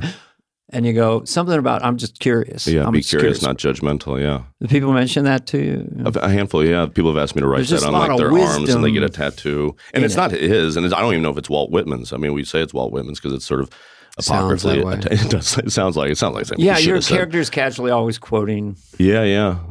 Robert Frost, but it's always thrown away. Yeah, trying to be. Yeah, like because he's not too proud of himself. And so, do you shepherd it like a sketch in a way? I know you have your 3 other partners. Mm-hmm. By the way, there is so many producer credits on the show. It's amazing. It's so I don't funny. even know. I just watch the show and wait. Am I a producer on it? I don't know. You're on it, David. You might be. You might be after this. You're co-executive. Yeah. But do you treat it like, so you're probably someone else is technically directing, but you're just going to be an overriding creative force in it, just like shepherding a sketch. Yeah. I mean, the way I can, it's a little bit like, it's a big old cookout. Everybody brings a dish, and I just sort of help put things on the plate. But the sensibility has to stay wherever you want it to be. Well, if you, right? I'm sure if something sounds false, you can say, I don't. This 100%. doesn't feel like. Yeah. That's been afforded to me from the get go. Yeah. And do you? It's done now, right? So you miss. You're gonna miss it. I'm sure. I will. Yeah. I mean, we're still. Like I still watch cuts for music stuff or something like that. But for the most part, yeah. But all the editing's done, all the writing's done. It's and now, we have the final 4 episodes being rolled out, and then handful of press here and there, which is a joy to do because we all get along actually. So. In the editing bay, they call it. Yeah. So it's sort of, there's so many choices in there, and so I would assume, coming from all those years of sketch comedy and other things, that, and you may have people that are on the same sensibility, but sometimes you'll know, or I assume you're going to know, we have to go to that reaction shot a little sooner to get to laugh. Yes. So there's all that mathematics in there. And so this show is landing it so consistently. That stuff's hard to do. I would assume it's either a few people that are right on the same frequency or one person that says, guys, I think we should do it this way. Yeah. But there's a reason why it's so brilliant. I mean, I think it's just the best idea winning. And there's a certain level of harmony in it. And it is something that I learned in that same Karate Kid way that I was talking about with SNL, where, by the time you were there and by the time you were there, 15 years later, all those same people were still there building those sets, making those props, building those wigs, and they're all great at it. They've done 10,000 hours times, Unreal. Just our 3 generations, much less the 2 prior and then the 4 cents or whatever. And I was like, okay, my sketch got picked. I'm going to go into that room with the heads of each department and just let them know what the sketch is about from my perspective, without pontificating, without being condescending, and just let these geniuses do whatever they want to do with it. And then we have done that with this show, like where and if you leave a little space for the people to create behind the camera and in the office and in marketing or whatever to lean into this show, the same space and grace we want to afford the audience as well, I think a lot of people feel more ownership over it. Yeah, they're good in their job, and you let them do their job. And if you hire good people, I like to not worry about some things. I like to kick at someone and say, you know what you're doing way more than I do, and you come in there and try to boss them around. It's nothing like someone handing you something good, and you get the credit, basically. And I get the Robert Smigel was out for me, and Bonnie Terry Turner. In terms of, it's such a difficult word, art or whatever. It seems like there was some, and you can talk to this or not, autobiographical tinges in the 3rd season based on you potentially your private life. It was, you can speak to that or not, but I couldn't help but notice, and I thought it was so wonderfully done, because I've been on the road at times with my sons and stuff like that. Yeah. I mean, but those are very poignant scenes. Thank you. Yeah. What's interesting is that my relationship to my life, it wasn't there from the very get-go. Like, even when the initial idea of doing a show, like, well, why would he go there? Because a guy like my age would most likely have a child, at least one child, and probably be in a relationship. If he's not, there's must be a reason why. And so that's why the pilot ends the way a pilot. I mean, literally the second it was thinking about it in the long form of a television show, I was like, I knew that was the ending of the pilot, was going to be okay. So so none of that was autobiographical. And then as life sort of marched on, the only thing that in my life that helped inform the playing of things, and maybe even the notion of a story point when breaking the episodes, was being a father. And so what that's like to be away from your child, because, Otis and Daisy were, the season 2 and season 3 were in London. So I wasn't away from them, with the way we split our time with our children, it's a week on, week off. So, but I was always, they don't do overtime in the UK. So I was home. I was able to be home for real? bedtime. Nice. Yeah. So I was, they literally afford you the opportunity to make a living. I know, right? Yeah. And so I didn't have to. Luckily I've never had a parent take their own life. So you just kind of have to do the acting thing of empathize with someone that has gone through that or has been forced to go through that based on the decisions. And so, it's, I understand people conflating the two. It's a good answer that it's not maybe people are reading in a bit. It's a place to go anyway. Yeah. It's what would naturally happen in these things. Because so much of it for me is like what happens when, if you haven't broken up with someone and you haven't been broken up with, then there's a whole bunch of music out there for you once you do. There's a whole bunch of movies and TV too. And whether you're on either side of that thing, and boy, you think you like songs now, they're going to get you through things and make you want to jump off a roof and think you can fly, or the opposite. It's a compliment to your acting too. When you have that little soccer field, the Lego set, you're missing your, or just the little references to FaceTime, or my son's here right now, or there's where his flight is. All that detail is so.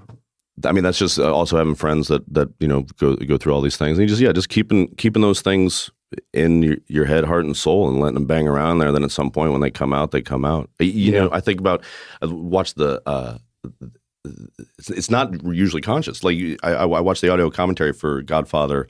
I think it was either 1 or 2 just recently, and it was talking about how he made Godfather 1, and then everybody loved it, and he's like, "Do Godfather 2?" He's like, "I don't have a Godfather 2."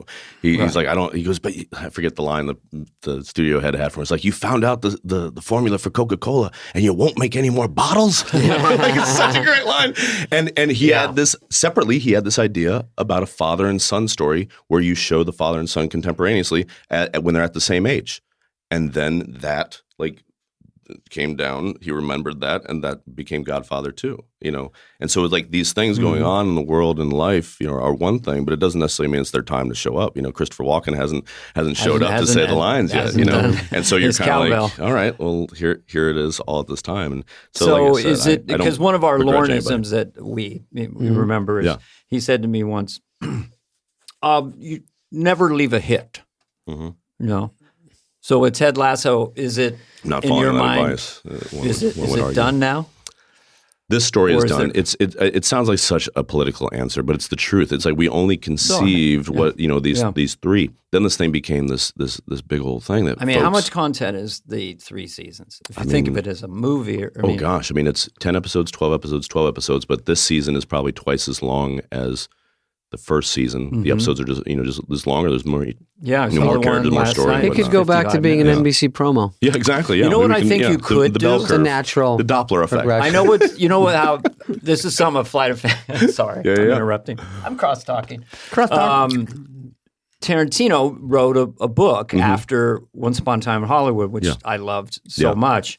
It feels like Ted Lasso, if there ain't going to be more television, that character, people would want to hear. Have you thought of that? 100%. Yeah, we've thought about writing a novel about him. Whether it's that, whether it's doing podcasts about the episodes to sort of offer those audio commentaries, which I was so lucky to grow up in a day and age of DVDs, just to sort of talk through things and the themes and the people that have expressed interest in the show, and also explain the show in a much more cerebral a way than I ever would have been able to explain it to anybody. And even when they're off or wrong, it's still interesting. But yeah, there's opportunities, I think, for spinoffs. The way people have gravitated and cared for these characters and seen themselves or their friends or their family in these characters in these situations is we were hoping people would do that. We didn't expect it to be. When did you kind of go, holy shit? halfway through the first season, or when you won all the 18 Emmy nominations? At some point, you went. Even winning the Emmy, or even the nomination for the Emmys, didn't. I think I don't know, man. It came out during quarantine, so we didn't know. Because I'm not too active online, and less so then. A guy would drive by the house when I'm taking out the garbage and honk, "Hey, I love the show." Oh, right. And it's a little bit the same way I felt SNL days. You walk around on Sunday and people are like, "Great show last night." You're like, "Oh, right. People watched the show." Someone's watching. You know what I mean? Terrifying. You can get a feel for what works and what doesn't sometimes, just out in the real world. Yeah. Oh, 100%. Yeah. And it's usually and very then you're different. getting slaughtered with it. You go, "Oh, shit, something's..." Then an Emmy nomination. Yeah. Then Apple probably tells you it's doing well. They might not tell you exactly how, but it's doing well. That was a big difference. That probably is from a business side of things, understanding that they have access to metrics and information that they don't share. Was it premiered on a Friday? We had already started our writers' room for season 2, just in case. Mm-hmm. Then Monday calls the heads of Apple call and say, "Hey, so we'd love to pick you up for a second season." Then 2 weeks after that, we'd love to add. Can you do 2 more episodes gives you the chills. for a second? Then you're like, then 2 weeks after that, we'd love to get you for a 3rd season. And you're like, something has They changed. know something that I don't know in the inner sanctum. Yeah. But that anecdotal thing of walking around became more clear. Because season 2, we're in lockdown up there in London. So we started going to things later. Yes, we were winning these awards, but then you feel like, is that just inside the bottle or the bowl, the showbiz box? And which is lovely and flattering, and also a little something you keep. I don't know about you guys, but you keep a little bit Well, you don't want to jinx it. Yeah, 100%. You're going to kill. Do season 4. It'll crush. Exactly. Yeah, you don't want to spook the muses, and so by the time we're going back there to do this past 3rd season, all of 2022, and getting to take the kids to football matches and stuff, and have people calling us coaches and being excited to see us, and that. I would say, and hearing Brad Pitt loved it. Yeah, exactly. Yeah, that's always nice. Yeah, you can tell, Miss Piggy and Yoda. Come on. No matter what you do, Dana, you've done it, we've done it. You hear from the streets, I could tell you the top movies that they like, the top TV, because it's just in order. You just hear this one the most, this one the most, and they probably only really like 40 of my movies. Really, really love. I like them all.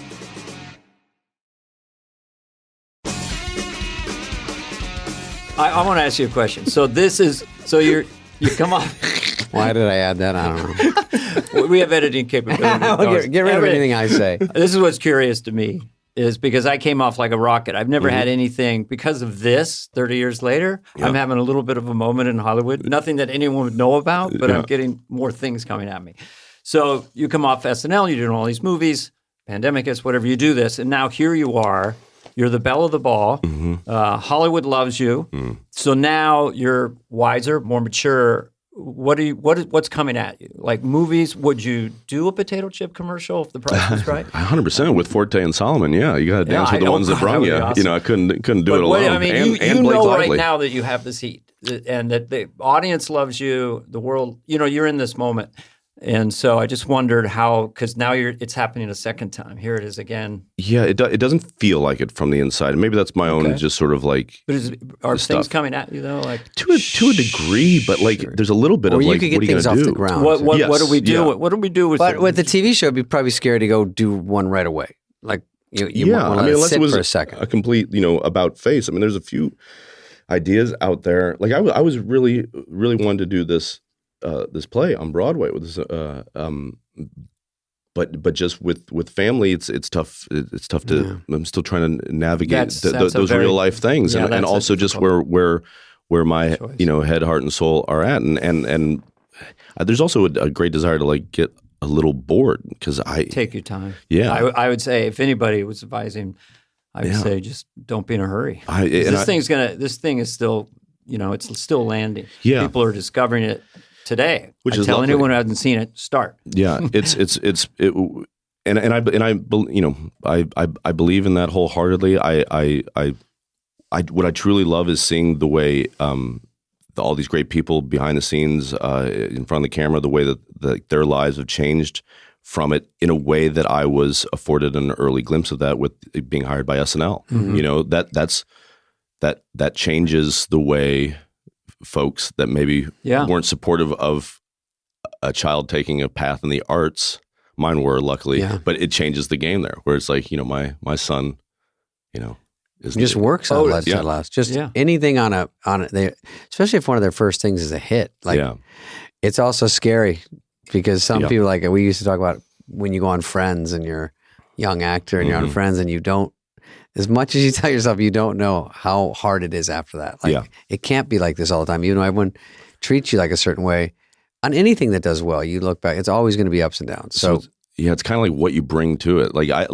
I know we worked just as hard on, on any of those movies that you named as I did on this. I was charged with more responsibility and being like, like from the writing side, producing side, being the final like tube for, decision making and tone cop and whatnot. That's all lovely. But at the end of the day, what I'm putting out there and what I want to put out into the world is, and how I go about trying to do that. Been doing that is, from any of these sketches, from the sketches that weren't on SNL that I did with, all my buddies back in Kansas City from up you, to now. Basically, or you're very tight friends. As long as that's coming from that area, then it's probably going to be good. Unless it's, I don't know, if Quentin Tarantino or whoever your favorite director, Scorsese, but in lieu of anything else, if it's coming from you, it feels authentic. And all I've done is added to the people that I want to make laugh and be proud of what I'm doing and then how I'm going about doing it. So it is those guys that I played basketball with, those guys from my, quote unquote cross country team. But then I acquired everything from my, Days of Improv in Kansas City, Chicago, boom. And so it's just like this. That same gatefold, that I saw on the 40th, like I have that many people, behind me, and they're not looking over me, being like correcting my work or making me second guess. They're just encouraging me, and you just want to kind of be able to look back there metaphorically and be like, have them, doing that nod of just like, do it, keep doing that, keep doing that, keep being, you just want to be proud of you, you want to, and you also want to feel getting to come through sketch and improv in a whole community like Chicago could have happened to 10 dozen of the people that I got to work with, just different timing. You know what I mean? That never got a total break. Yeah. Brilliant. And you want to do right by them too, because it's I don't know. There's so much karma. whimsy to this game, and it's there by the grace of God go I. Yeah. I mean, you have to stay humble and go. I love Paul Newman for that. He was my favorite celebrity because one they would go, "Oh, you've raised $500 million from your spaghetti sauce." Yeah. He goes, "I wish I'd kept the money." He didn't want to be put on a pedestal. Yeah. And the other thing, how did you do it? I could give you 1,000 answers, just plain dumb luck. Yeah. So just those two things. You asked about movies that were huge influence. It's not a comedy by any means, but a big one that shows up in Ted Lasso all the time was Color of Money. In 1986. So like between my age of 9 and 11, I watched these movies that I'd go to theaters with my dad. Things that are R-rated.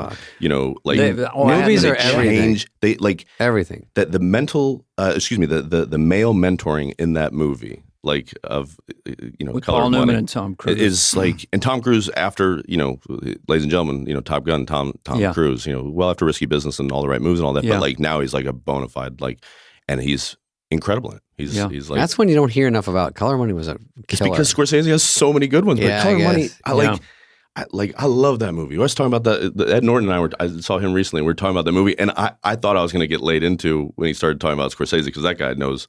The guy's done the thing and forgotten more about movies than I'll ever know. Yeah. And he brings up Color of Money. I go, I was so ready to geek out. Be like, that's my favorite Scorsese movie. And a lot of it has to do with the way I saw it, but then also those performances. Yeah. I recommend people to see that movie. And then if you love it, then go back and watch The Hustler as like a prequel. Yeah. Because Jackie Gleason. Is that Jackie Gleason and Paul Newman? Yeah, where he plays Fast Eddie Felson, the same character. Same guy that wrote the novel, Walter Tevis, who wrote both books. And I like pool hall movies. I do like, too. Rack-em. We were going to call this podcast Rack-em. That's good. For real? After you do a punchline, you go, Rack-em. There you go. And then just having a transition with the sound of the balls. Rack-em. Because there's a mystique. There's a mystique to people that can play the piano really well as adults that you've never seen play piano, that are really good at Jeopardy. Yeah.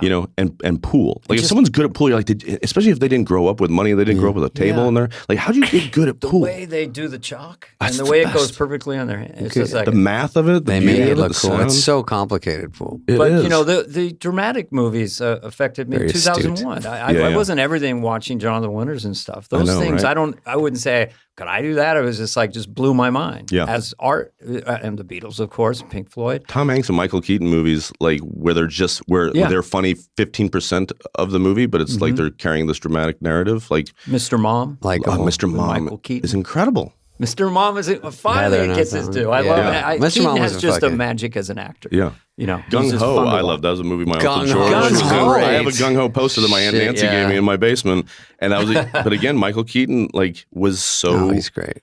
I mean, him and Tom Hanks, they were these modern versions. Tom Hanks and Big. Yeah. Tom Hanks. What do you guys think of Punchline?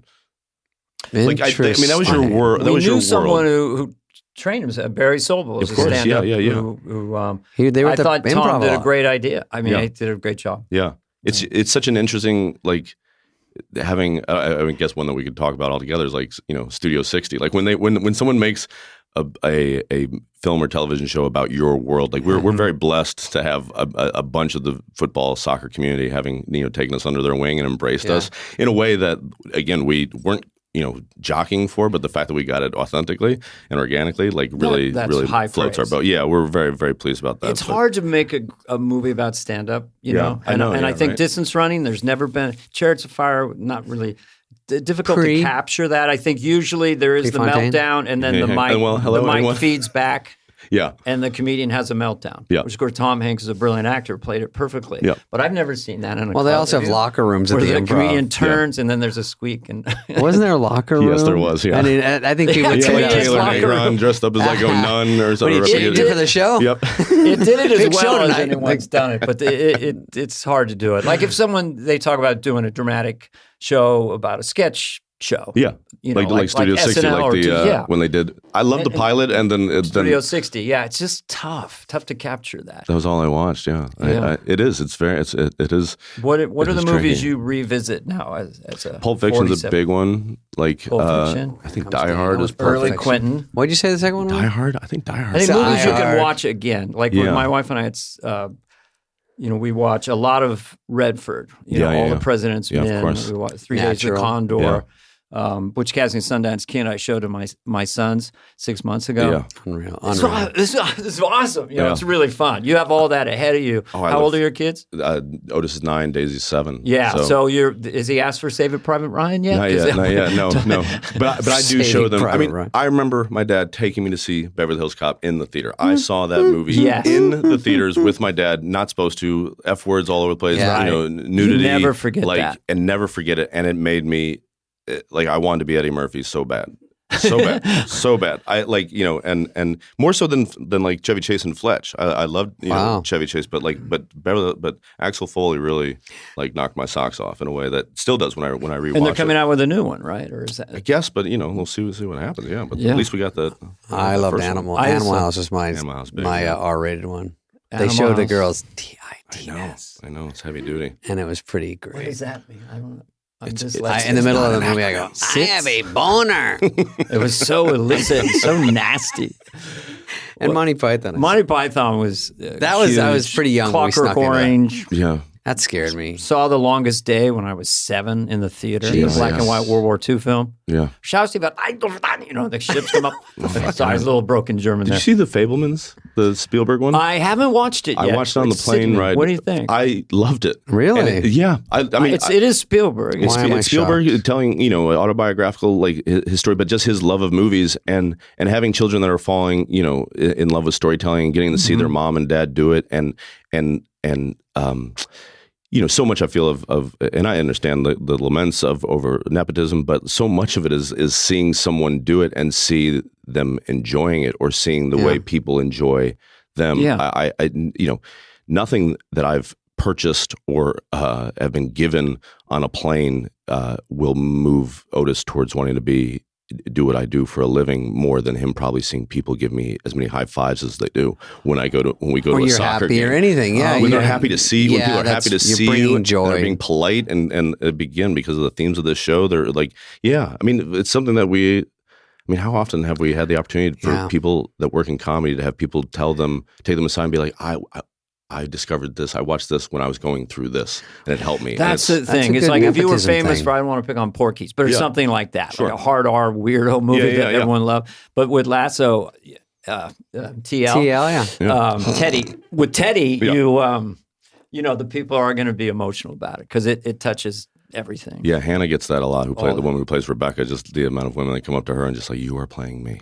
Yeah, she is a force of nature, obviously. Yeah. So the thing I was going to say earlier about the writers, you know, we let all the Brits anglicize things. Every now and then do we push back where it's just like car park versus parking lot or saying tie instead of draw, and some of those things drive people crazy, and I understand that. But that's just, you know, this is the phrase that I would always use just so folks in Kansas can get it. So you're trying to like to get too much in the weeds of like the politics of, you don't want to lose the crowd either. Because I think if your dominating emotion is confusion, then you're that much further away from either being happy or sad. You talk like Ted Lasso sometimes. Say that again. Or vice versa. If your dominant emotions are, I like your confusion. If your dominating emotion is confusion. If your dominant emotion is confusion, you're that much further away from making an audience. If the audience is confused, then they don't know whether to laugh or cry at a given moment. So you kind of try to give them breadcrumbs. That's me during Tenet. And that's nice. Exactly. Juno. My dominant emotion was anger. Juno Temple. Yes, ma'am. Is great. Just got to go through the list. Well, no, I like all these two actresses especially are great. Obviously, Brett Goldstein, just the way he stands all the time is you know, like a gunslinger. I mean, he's just funny. He's a funny voice. I'm sure it's not someone's going to do him on SNL. I know. I'm surprised they haven't yet. I'm really surprised. Yeah. He's such a funny character. But that's all him. You know, it's fun to hear him talk about it because it's him doing Bill Sykes in his mind from Oliver. He's just, you know, just trying to be Bill Sykes, you know, just like. And so, when I'm doing like rewrites or we're breaking stories, just like the same thing at the rewrite table at SNL, just doing bad impressions of all these like very specific, you know, authentic people. I'm just, you know, talking like this with Rebecca and doing like that with Kaylee, and I'm doing bad. I can't do any of these accents. Right, but you're just hearing them. You're just hearing the rhythm and the cadence of it, and you know, trying to draw from what they're, you know, what you. And when did you decide? Life experiences. Sorry, one more question. One last one. When did you decide that you would use R-rated language? Was that pretty early on? Yeah, because you kind of use it, you don't lean on it, but all of a sudden it's like these fucking cocksuckers, mostly from him. Yeah, but that's an interesting. It was. I 100% didn't want to use it myself. I didn't want him to be. You know, all those movies Ted that you know, I sort of got. And I mean, I was making these choices, you know, for the reasons I made them. You know, the movies that I was doing and the characters I was playing, a lot of them were cads, you know, guys on the make, you know, like trying to get girls and whatnot. Like Dick Fuel. Yeah, exactly. Like he just wanted respect. You know, he just wants respect and a paycheck and a good lunch. But then. So I knew that lay on for me. I didn't want to be bawdy, and I didn't want him to swear. If he did, it was only, you know, I think he's done it once every season. But everybody else, it's like, that's just the world, you know, as it is. And so we just wanted to. It just works. Apple never fought it. They didn't want us to use the C word. So we there was a monologue we had thrown season 2. around in England more. I mean, it's like, and that was the whole premise. It was like, you know, we were even ready to beep it, you know, but it was May, the you know, the woman who owns the bar uses it very casually, and in reference to Ted when the C word. And just Ted and Beard's reaction to, whoa, hey, you know, she's like, what's the big deal? You know, and just her going, no, you can use it in a bunch of different ways. And she goes through a bunch of different ways. You know, it reminds me a lot of like when it ended up not being able to use it because Apple was like, we can't use the C word. I was like, all right. Remember Schneider's stand-up bit from days gone by of the word dude? Yeah. Is that great, that idea of... I like that you remember that. Oh, yeah. That was you were on that special too, I think, right? Is that the young comedians? Yeah. Oh, yeah. That thing got a lot of play. You're in a closet with a knife. Yeah. Dude? Yeah. Talented. Yeah. Rob has some really good rhythms. Dude. No war. I mean, come on. I didn't know it was BYOT. I didn't say it on the ticket. Hi, Rob. No, that's my joke. Calm down. This is mine. He's doing me at the U2 concert. Oh, what is it? Bono's yelling, no war. No war. I'm saying no more. You're saying no more. What is he saying? War? Sorry. I don't know. I I didn't know who the fuck is singing. I'm supposed to read his lips. Am I booging you? Am I boog? I don't mean the booging you. Didn't mean to boog you. That's a bad Bono. What's your brain candy? When do you want to calm down? What do you do? Take a walk? Do you watch I do. You watch the best of David Spade? Yep, still. Do I have one? Just if you don't, you do now. I do. I mean, I'll play. The last few years has been pinball was one for a while, but those are tougher to move around, right? Mm. So playing video games, like playing Fortnite with like friends, and just turning my brain off and just focusing on that. And then a thing that I got into over the last I'd always been into it, but over the last 6 years basically, was like magic, like just shuffling cards. Like I just find it very meditative, and a lot of times when in situations where I have to do as much, listening and thinking as I do talking, I'll usually have a deck of cards on me because it'll keep me from, pulling out my beer. Yeah. You just practice shuffling. And or just kind of like doing like little sleight of hand moves. And I don't really perform magic for anyone. I'll do it for like friends after a couple beers, or like my kids if there's just like a deck laying around. But I've never been one to be, hey, you want to see a trick? I haven't. What do you do to relax, David? Yeah, I don't know. Actually, I just haven't do been it with a relaxed in guitar. 30 years. No, See, I envy that. I wish I could. I show know you. before I die, I know I will dedicate more time to like trying to play the piano. I've done it throughout my life, and then something always. But it's just that desire to want to run before I can even crawl. Yeah, it's so hard. Piano's tough. I have an electric piano too. I'm just banging on it all the time, but I don't. But the guitar, if you get nylon strings, get a small guitar, just learn because it doesn't rip up your fingers. Yeah, See, before you get the calluses, so Yeah. you get a clear note rather than it's all mushy. Yeah. Learn 5 chords: G, Yeah. C, D, E minor, and then you can Already play lost 100 me. songs. No, but it's really simple. Just It's Smoke on mostly the the Water. right hand. Is Smoke on the Water still the go-to one, or is that too old? That aged you so hard, Spade. I don't even know what it is. No, that's a deep purple, isn't it? I'm young. Yeah. Don't act like you don't know what Smoke on the Water. Don't make me the old guy. You probably know what it's about too. I would do Come Down, Nirvana. Come that and get one. some? As you come, See, get some. I got come as you way, are. I mean, I've always loved Nirvana. I was right in the sweet spot. Yeah, like well, that. me too. And Yeah. I was older, but Yeah, still I mean, thought they were brand But new. I listened to them a ton before doing this season, for one reason or another. And Otis was playing guitar. Him and Daisy take these like lessons, do this thing out here called Great to Kid learn. Row. Oh, okay. It's lovely. It's like School of Rock, but they just call it When a you're different young, name. you learn so much better. And I bought I'm left-handed, even though I don't play guitar, but I would play air guitar You'd be like left-handed. So I McCartney bought then. yeah, exactly, or Kurt Cobain. So I bought like a guitar and Otis and I took a lesson together. He was already better than me, and I was slowing him down. And I'm just like, even playing Smells Like Teen Spirit, so hard.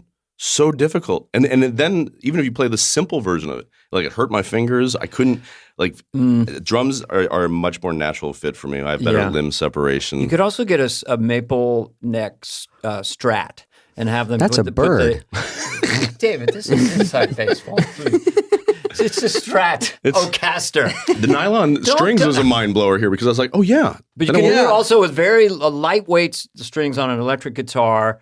You could play bar chords with that. Really, but it's simple. still hard. Yes, it's like Teddy. It's impossible. Even I've people that just do it noodling around make it look so easy. It's look. Well, next time we hang out, I'll show you a couple. I'll show you just a D chord and then a bar. Just I'll bring bar 3 notes. I'll bring a pinball and then machine. you'll be like, I'll take a nap. we have a little farm up north, and I want a room with pinball machines in it because. It's worth at least having as a one. kid, they were huge. I've not played it in a while, and a pool table. Jason So Sudeikis Teddy- was our guest today, and he, in summation, It's the left brain. lived at Burger King. He's one of Kansas's favorites. He had gonna a do very some- small room Yep. at the Paramount Hotel. A small room. We don't normally sum up. His next thing is going to be something with low pressure. He might remake The Godfather or something. Yeah. Our right. guest has been Jason Sudeikis. You were great. I saw Saturday your Night car Live. is murdered out, by the way. Not bad, yeah. Yeah, not We bad, call it the jet guy. car. I wanted to look, like a Batmobile. It looks cool. SNL All-Star, movie star, and now a global live streaming star. I don't know. It sounds That's like a new one. I mean, I said star 3 times. Yeah. Sounds like a nice resume. I just Very wish you cool, all the dude. best and Yeah, take your thank time you. and have fun. And I'm one of those people that was really affected by this show and just love it. Just Thank really affects me. I was and affected also by makes me COVID. laugh. By COVID, David, you were. we're going to work on you. David's a work in progress. No, I'm not. Look at I took notes. No one works All right, harder thank than you, David. Justin. And what's your name? Justin Thoreau has been our Jason Justin was guest. last time. No, Billy Sedakis was here today, who Neil plays Sedaka. Tedward Liso. I think Bill Sudeikis wasn't he like a baseball player? If I remember correctly. Sedakis, is that Greek or what's It's it? Lithuanian. Litha who? Litha what? Litha who? Can I go away? I stand not quietly. Lithuanian. But yeah. I'm throwing this away. David, I want to hear your hall pass story. Yeah, you didn't finish No, that. I dated a girl on hall pass. No, that's not your hall pass. The girls that come up to you at the end. Oh. You dated. But yes, He likes the other story better. In Vegas. Yeah, the girl. The girls that they go, you're my hall pass. You get the meet and greet, and I go, first of all, they're all nervous. They hands drenched like a ShamWow. I'm like, and then I go, and they go, I'm your hall pass. You're my hall pass. I go, oh, and they go, that's where I go, no, I know what it is. I'm a hard pass on my side. You're my hard pass. Yeah, you're my hard pass. I saw you in the back. I go, there's my hard pass. Because I'm a gentleman. It's not you, it's me. This has been a podcast presentation of Cadence 13. Please listen, then rate, review, and follow all episodes. Available now for free wherever you get your podcast. No joke, folks. Fly on the Wall has been a presentation of Cadence 13, executive produced by Dana Carvey and David Spade, Chris Corcoran of Cadence 13, and Charlie Finan of Brillstein Entertainment. The show's lead producer is Greg Holtzman with production and engineering support from Serena Regan and Chris Basil of Cadence 13.